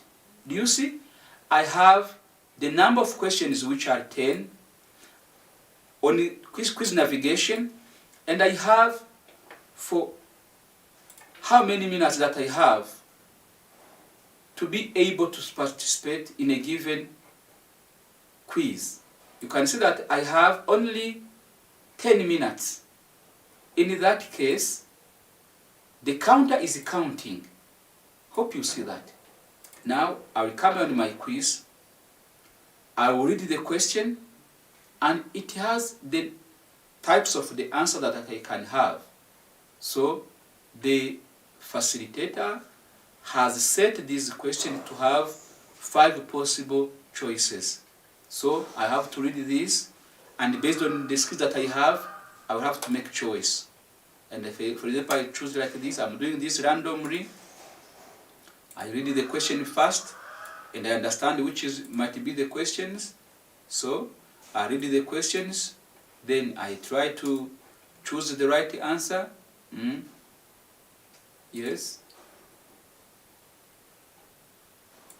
So you keep on choosing based on what you have read.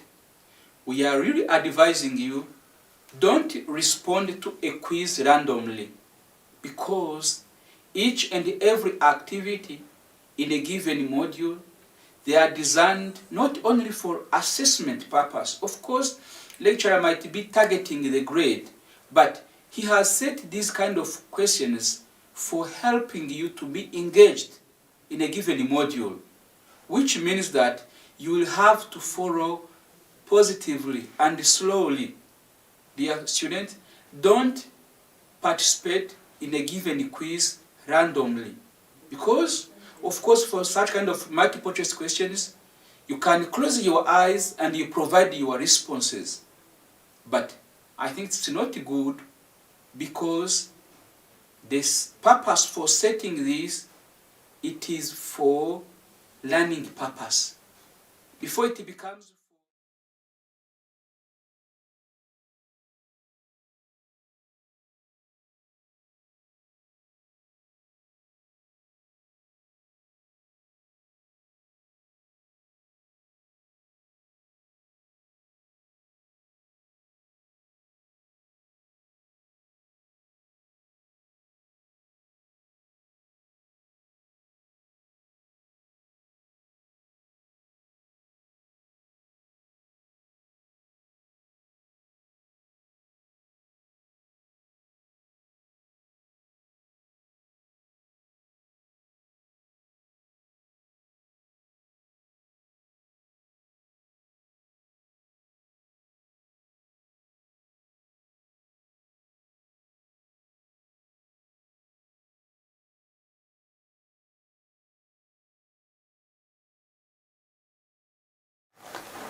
and compare to what you read within your learning materials, then you choose the right answer. When you are done, you will click on finish attempt. And when you click on finish attempt, what will happen? You will wait for the system to save, first of all, what you did. For example, you had 10 questions, and I have answered all of them. If I had jumped one question, the system should show me here on status that there is one question that you didn't submit. Dear students, for some students you are stopping on this step. You click on submit and you are done. But the system is waiting you to confirm that you are done, because up to this point you can return to the attempt. Suppose you can say, maybe I don't remember if what I have submitted on the question number 7 is correct. Let me go back. You can go back. Or if you are done, you can click on submit all and finish. Submit all and finish is a key point here. When you are done, you click on finish attempt and you click on submit all and finish, and it will ask you again, are you really done with this quiz? Because when you are done, you will not be able to make any change. So let me say, yes, I'm done. Do you see? I'm very sorry for the grade that I come to get.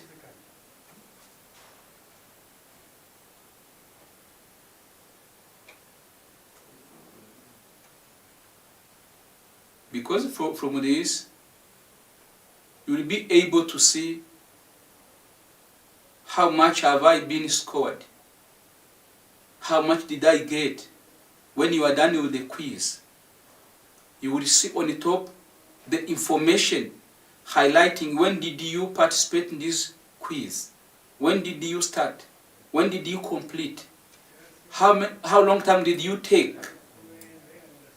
It was for 10 minutes, but I've used 5 minutes. That is the way for getting access to a quiz. Hope you understand this. For quiz, no claiming, because whatever you do as student, the system is very clear.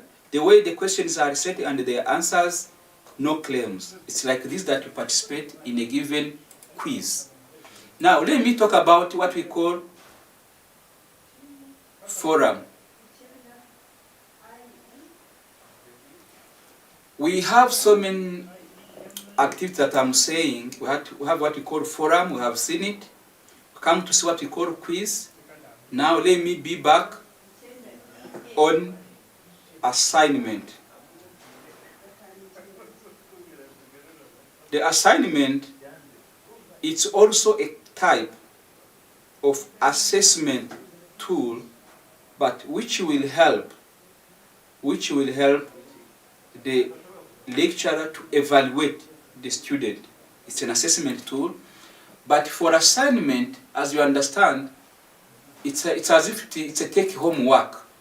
They give it to you, you can read the questions, you remain with them for a given long time, and after that you can participate in a given assignment on your own at your home. Then you will be back and you upload your answers in a given assignment. So allow me to show you also how do we participate in a given assignment. Understand that assignment also, its icon, it's like an envelope but which is somehow open. The icon of assignment is here. Remember that whenever teacher will set this assignment, he will have to use a meaningful term to show you that it is an assignment. It's a take-home work. It can be individual or it can be group work. Maybe tomorrow we'll see how do we work as a team. Suppose if you are given a group work, how do we participate in that given teamwork? Because you will be following your modules from Nyaruguru, another one is following this module from Switzerland. Whenever you are, doesn't mean that you can't make a group. You can make a group and you work on the same work, and one of you will submit. Lecture will grade only one of you, all of you will get the same grade. We'll talk about that tomorrow. Let me see how do we see assignment. First you will see the name, and if you click on it, you will have to wait based on the time that you have. You wait until it is open. And when you open a given assignment, you will see the name, you will see the instructions, because before you sit for a given work, you should first read the instructions. For example, look at this. I'm given the two questions. The first one is, refer to the given presentation, explain the following elements. I'm asked to define Moodle. I'm asked to define blended learning. It stands for what? Number 2, there is a given file. Suppose it can be a map. It can be a structure. If I'm in architecture, lecture can make a diagram, and this diagram, I will be asked to analyze it. So it is given as a file. In that case, before I start reacting on these questions, I have to understand first the guidelines that I have. What is the deadline? Deadline is called due date.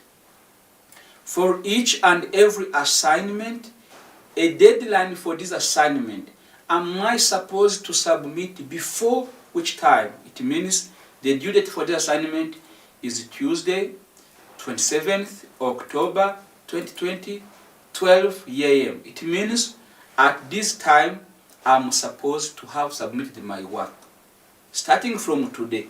So I have my questions. As I said, what we call assignment, I can take those questions and I go at my home. I can even refer to the reading materials. But remember that we will talk about Turnitin assignment. If I copy and I paste, we will do that tomorrow, a Turnitin assignment, you will be able to see that you can get the similarities from where this work has been copied from. So I can go and work on Moodle. I can open a Word file, separate Word file. Let me open a Word file. And you go at my home. And I have these questions. Let me start by this first one. So I can work on this question. They are asking to define Moodle. Then I can say it stands for, I'm defining the Moodle for modular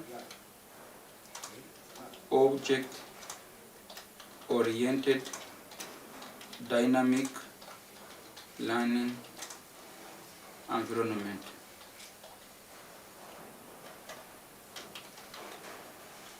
It is a learning management system,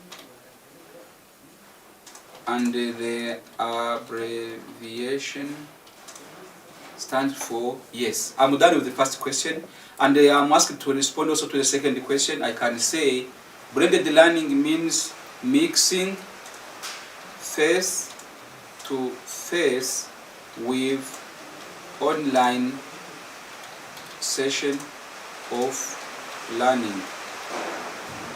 In that case, I will be defining this. Now I can save my answers on my device or my flash disk, and I can save it somewhere first on my computer, and I say answers for assignment 1. Then I save my answers. Now I will bring back during this time that the system is open. Now if I switch my role to student, let me switch the role to student and see how will I be able to submit.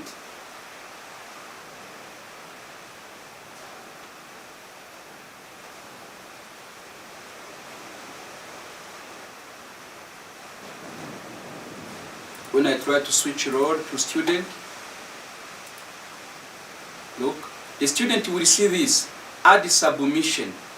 The student will be add the submission button. For submitting a given assignment, you have to click on add submission.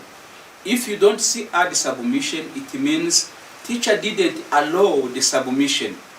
But for me, the submission is enabled from today up to 27th. So if you click on add submission, now I will see that I am able to attach my answers, the answers for me.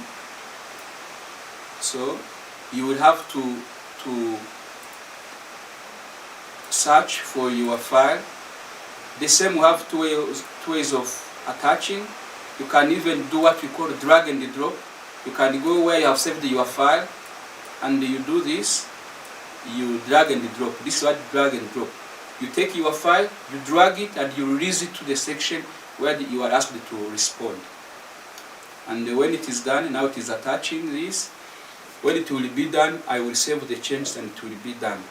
So I will have to wait for lecture to grade me. Today, after this training, in that mode that I've been using, it will give you an assignment that you work tomorrow. We will give you grades so that tomorrow you can see how do we get grades, how do we make claims, because sometimes lecture can grade you and you are not satisfied with the given grade. How do I claim? How do we add some comments on a given assignment? So we'll do that tomorrow. Allow me to stop this section for assignment, quiz, and forum by here. And we are going now to receive a presenter who is going to show us offline versions for this e-learning platform. Thank you very much. We remain together. We are receiving your questions and your query via 3 given channels: YouTube, Google Meet, as well as MS Team. We are ready to support you. Keep on sharing your queries so that at the end, at the closing for this presentation, we'll try to tackle on all given questions. Thank you very much for following this section.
Welcome, dear students.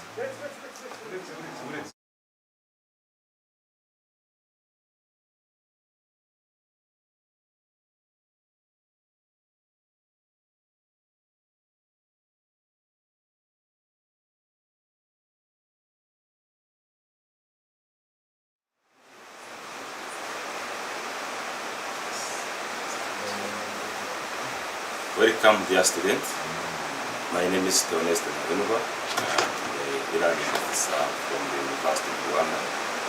I'm going to talk about Moodle desktop and mobile versions.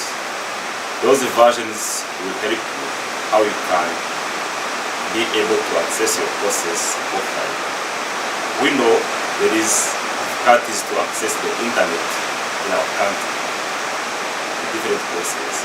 These versions will help you to access the courses, submit your assignment, working on the quizzes when you are offline. What I'm going to talk now are also available in student user guide, which is posted on the homepage of your e-learning platform.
Hello, hello. Hello, hello, hello.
yaje ariko introduce.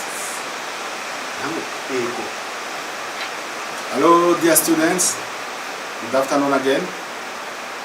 As promised this morning, I would like to call upon you so that you can follow now the opening remarks for this two-day induction session, which is going to be given by our Vice Chancellor, Dr.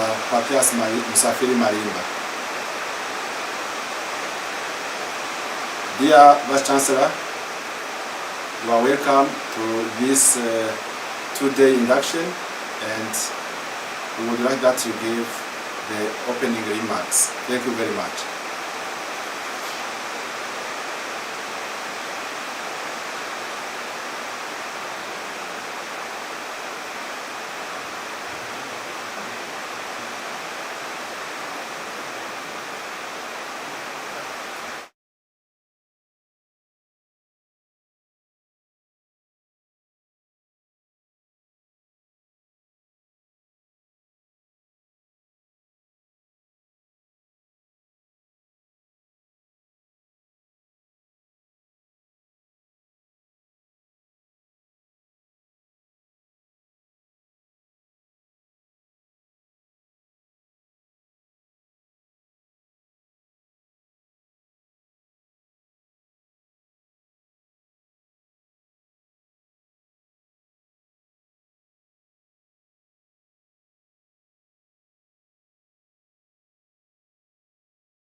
Hello. Hello. So can everyone hear me? Everyone participating in this induction program? Can I hear yes at least from one person? Okay, okay. I'm told the connectivity is good, and everyone participating remotely in this induction.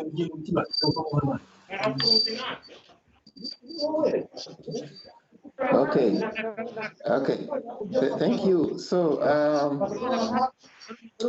first of all, let me take this opportunity to welcome our esteemed students in the various campuses under. On behalf of the university and indeed on my own behalf, we are extremely delighted to have you back at our campuses after a period of around 7 months when the university closed early March due to the outbreak of the COVID-19 pandemic.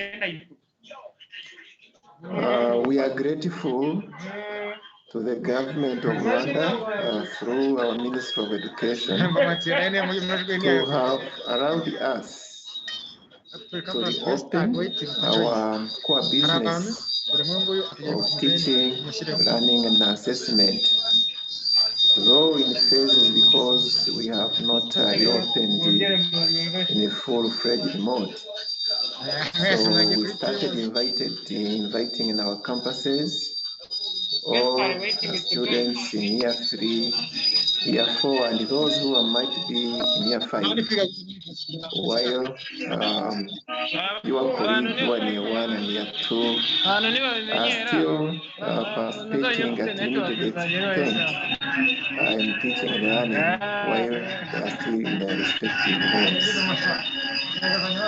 So we are grateful that the government has allowed us to reopen, though not in a full-fledged mode, but also not in a full-fledged of face-to-face teaching, learning, and assessment as it used to be before the COVID-19, but this time around to be conducting our businesses through a blended mode of teaching and learning, where some of the sessions will necessitate to be conducted through face-to-face, especially those sessions which involve the practical trainings in our laboratories and the other programs which indeed would need the face-to-face interaction.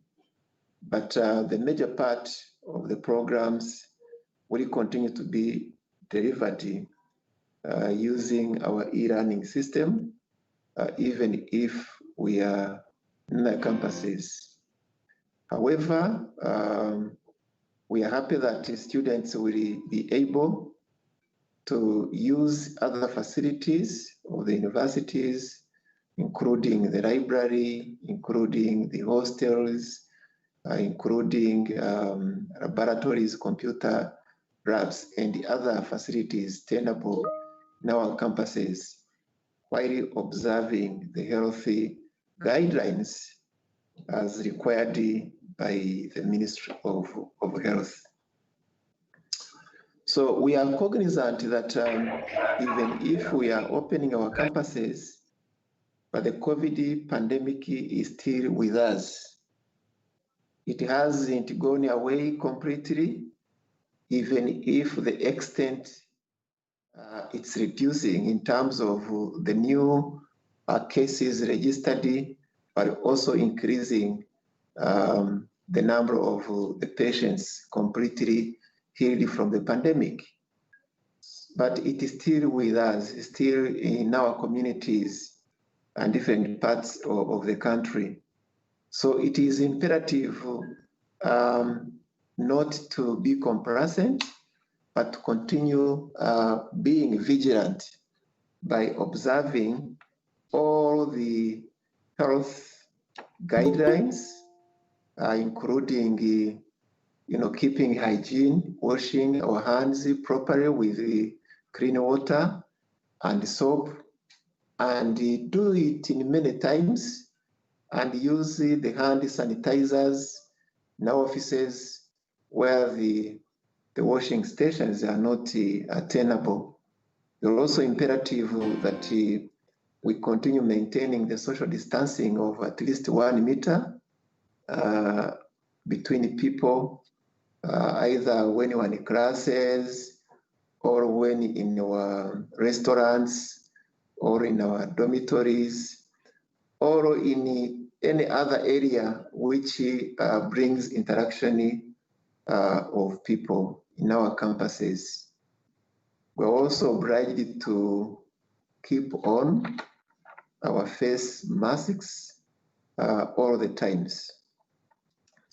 As you have already seen our campuses, the university has invested in a number of well-constructed the hand washing facilities, especially in the major entrance of our campuses.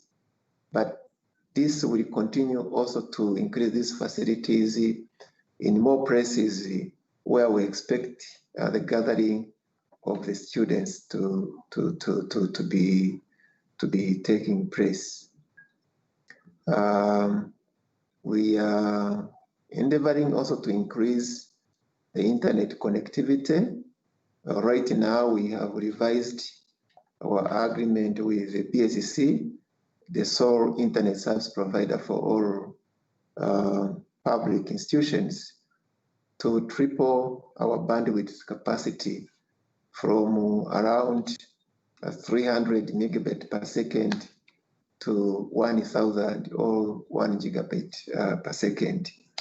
So that will increase the internet connectivity in our campuses so that it will facilitate the remote learning to continue happening. Now, even though we are putting all these the guidelines in place, the facilities, it is equally important to continue the heightened measures in terms of sensitization, our fellow students, and the people participating in this induction. You are important stakeholders to help the university management and administration in all campuses, to continue sensitize your colleague to observe these healthy guidelines so that we keep safe. We pursue our mission of learning, but at the same time, making sure that we keep healthy and safe, because our health and safety is paramount and becomes for of everything which we do. The personal responsibility to protect ourselves, but also to protect others, is equally paramount. If you see the reopening of the teaching and education sector, it started with university students, and more so it started with the students in advanced years. Why did the government decide to start with that segment? It is because university students, especially in the advanced years, they are considered to be much more mature people, much more responsible people. So it is quite important to exercise these personal responsibilities, especially where we stay in our accommodation, because we know that the university has no enough accommodation facilities in all campuses. Some of the campuses have very, very limited hostel accommodation, and therefore the student will continue to seek the private accommodation outside the campuses. So where you stay, you need really to observe the guidelines like the people stay in the same family. And this goes with with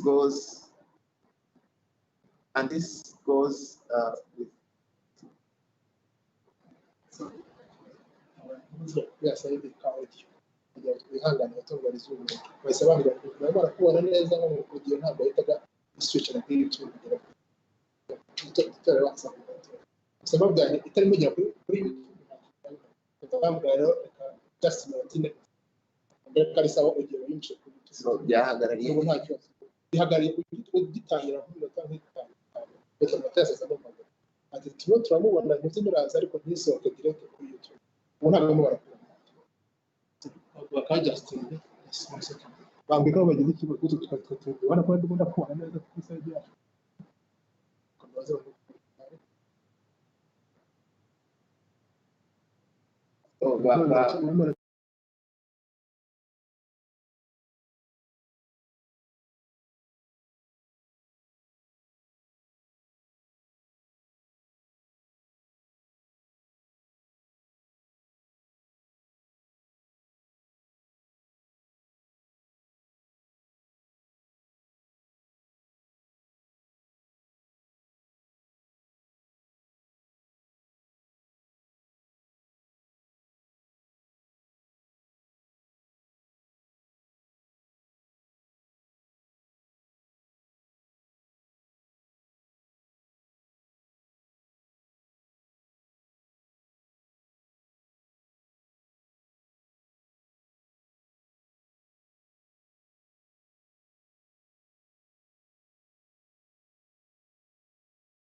conference mu buryo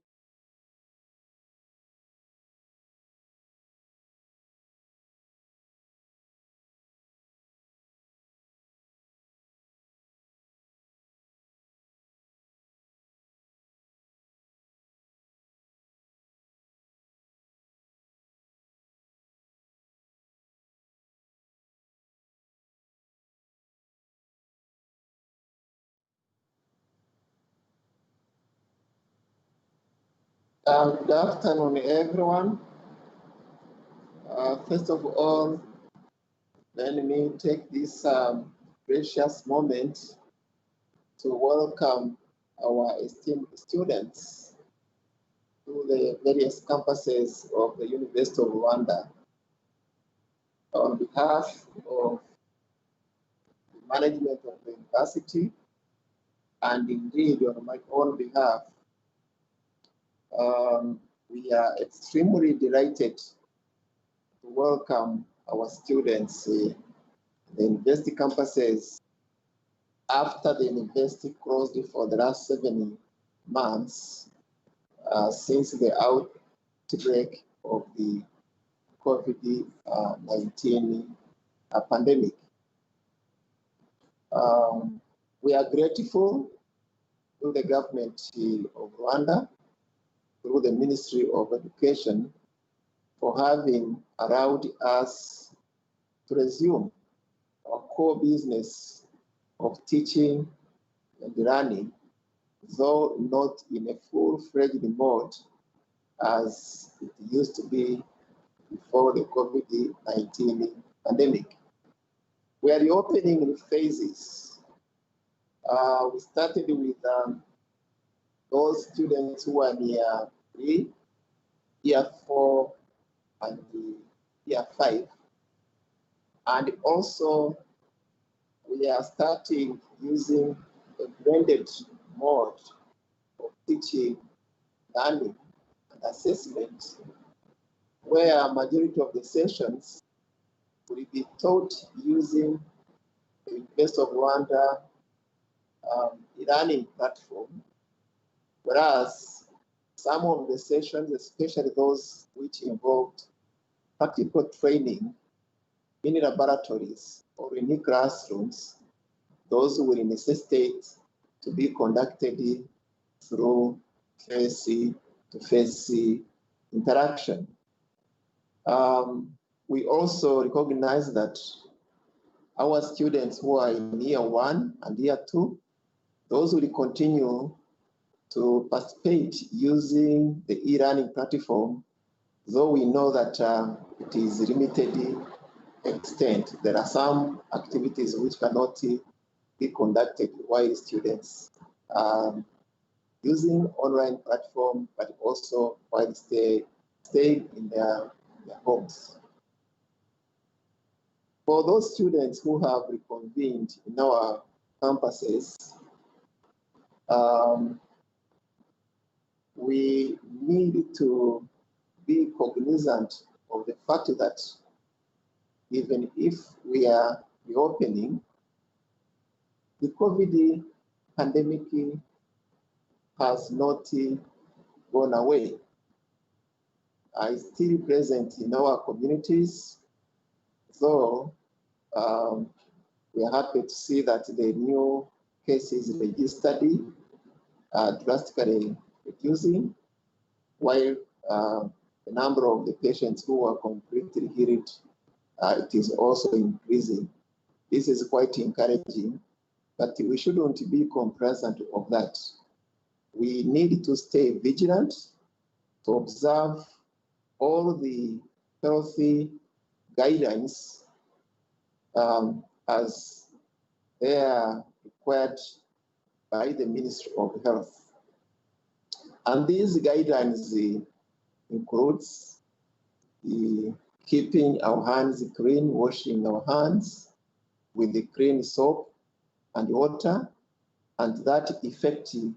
You have seen that University of Rwanda has significantly invested in putting a very good hand washing facilities in all major entrances of our campuses, but also inside the campuses where there are gathering of students and communities, notably in hostels, in restaurants, they face masks all the times when they're in gatherings. Also need to keep the social distancing of at least 1 meter apart when we're in our classes, when our hostels, in the restaurants, and any other part of the campuses where we need to be gathering. You will notice that the marks have been put protecting your colleague. As you have seen, the reopening of the teaching and learning in education sector, it started with the universities, and especially with the advanced years of the universities. This wasn't by accident, it was by design, because we know that university students, especially those in advanced years, these are much more mature. They are mature people, and they can take personal responsibilities. Knowing that, for example, we have limited accommodation facilities in our campuses, and some of campuses have very little or no accommodation at all. So students will continue to seek the private accommodation outside the campuses. So it is imperative for you to be responsible in those private accommodation. People living in their families like you've been living with your families.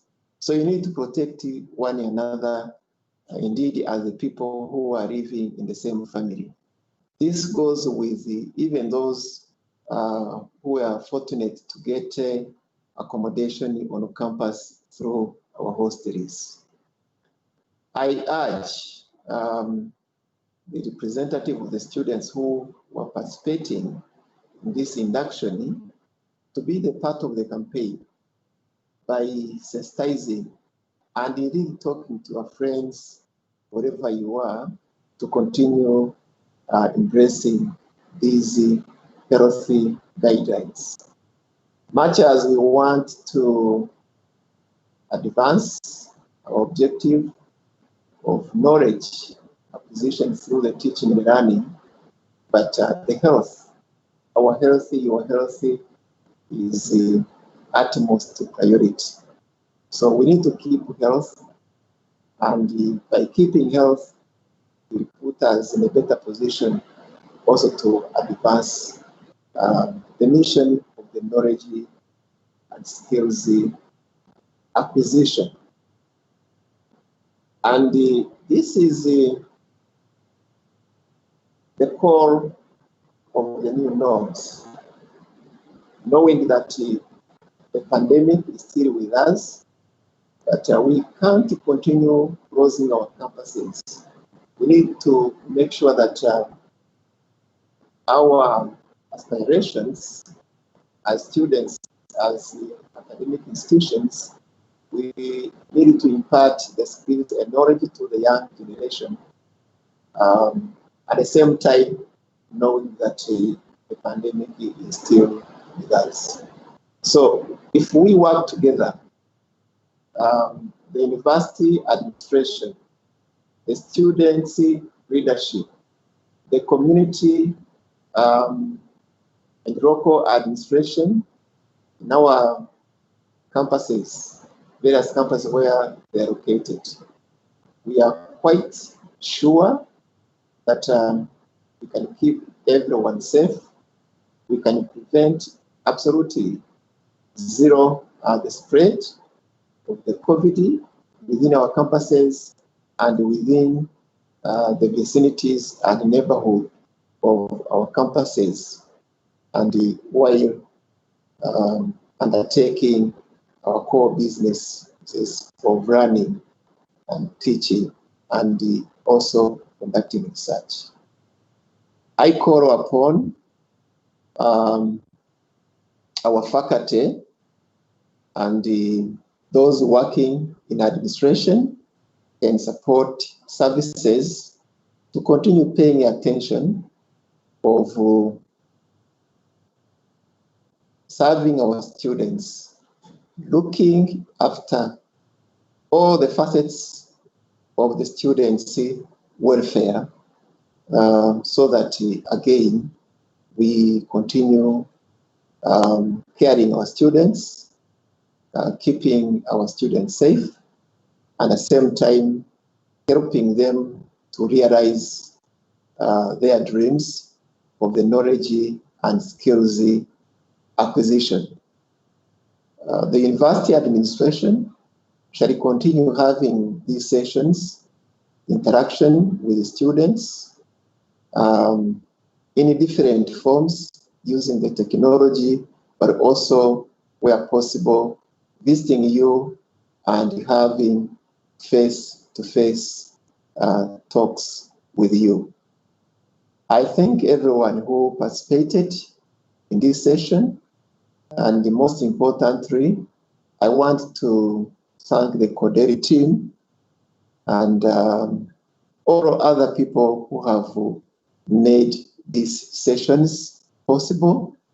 And I'm sure that the things which you have been inducted to, you have learned today, will be very beneficial by transmitting the skill, the same knowledge to your colleague students who have not been able to participate in this session.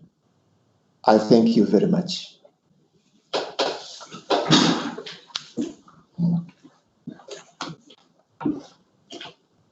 Iki kibazo bibajije kandi kibaza kibana n'abayobozi ngo ko bavuze ngo hari abanyeshuri bakubwira ariko nta kibazo.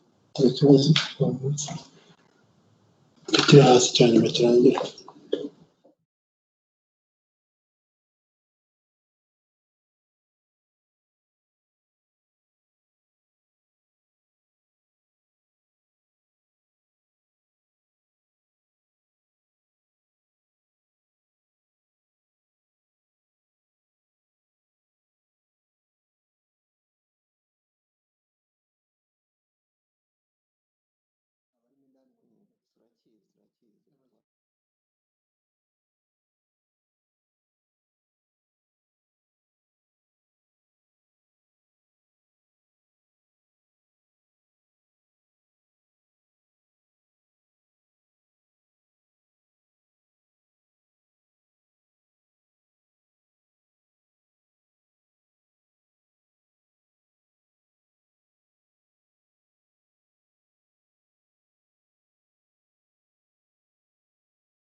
Dear students, thank you for your attention, and thanks to our Vice Chancellor for the good speech that and shared with us.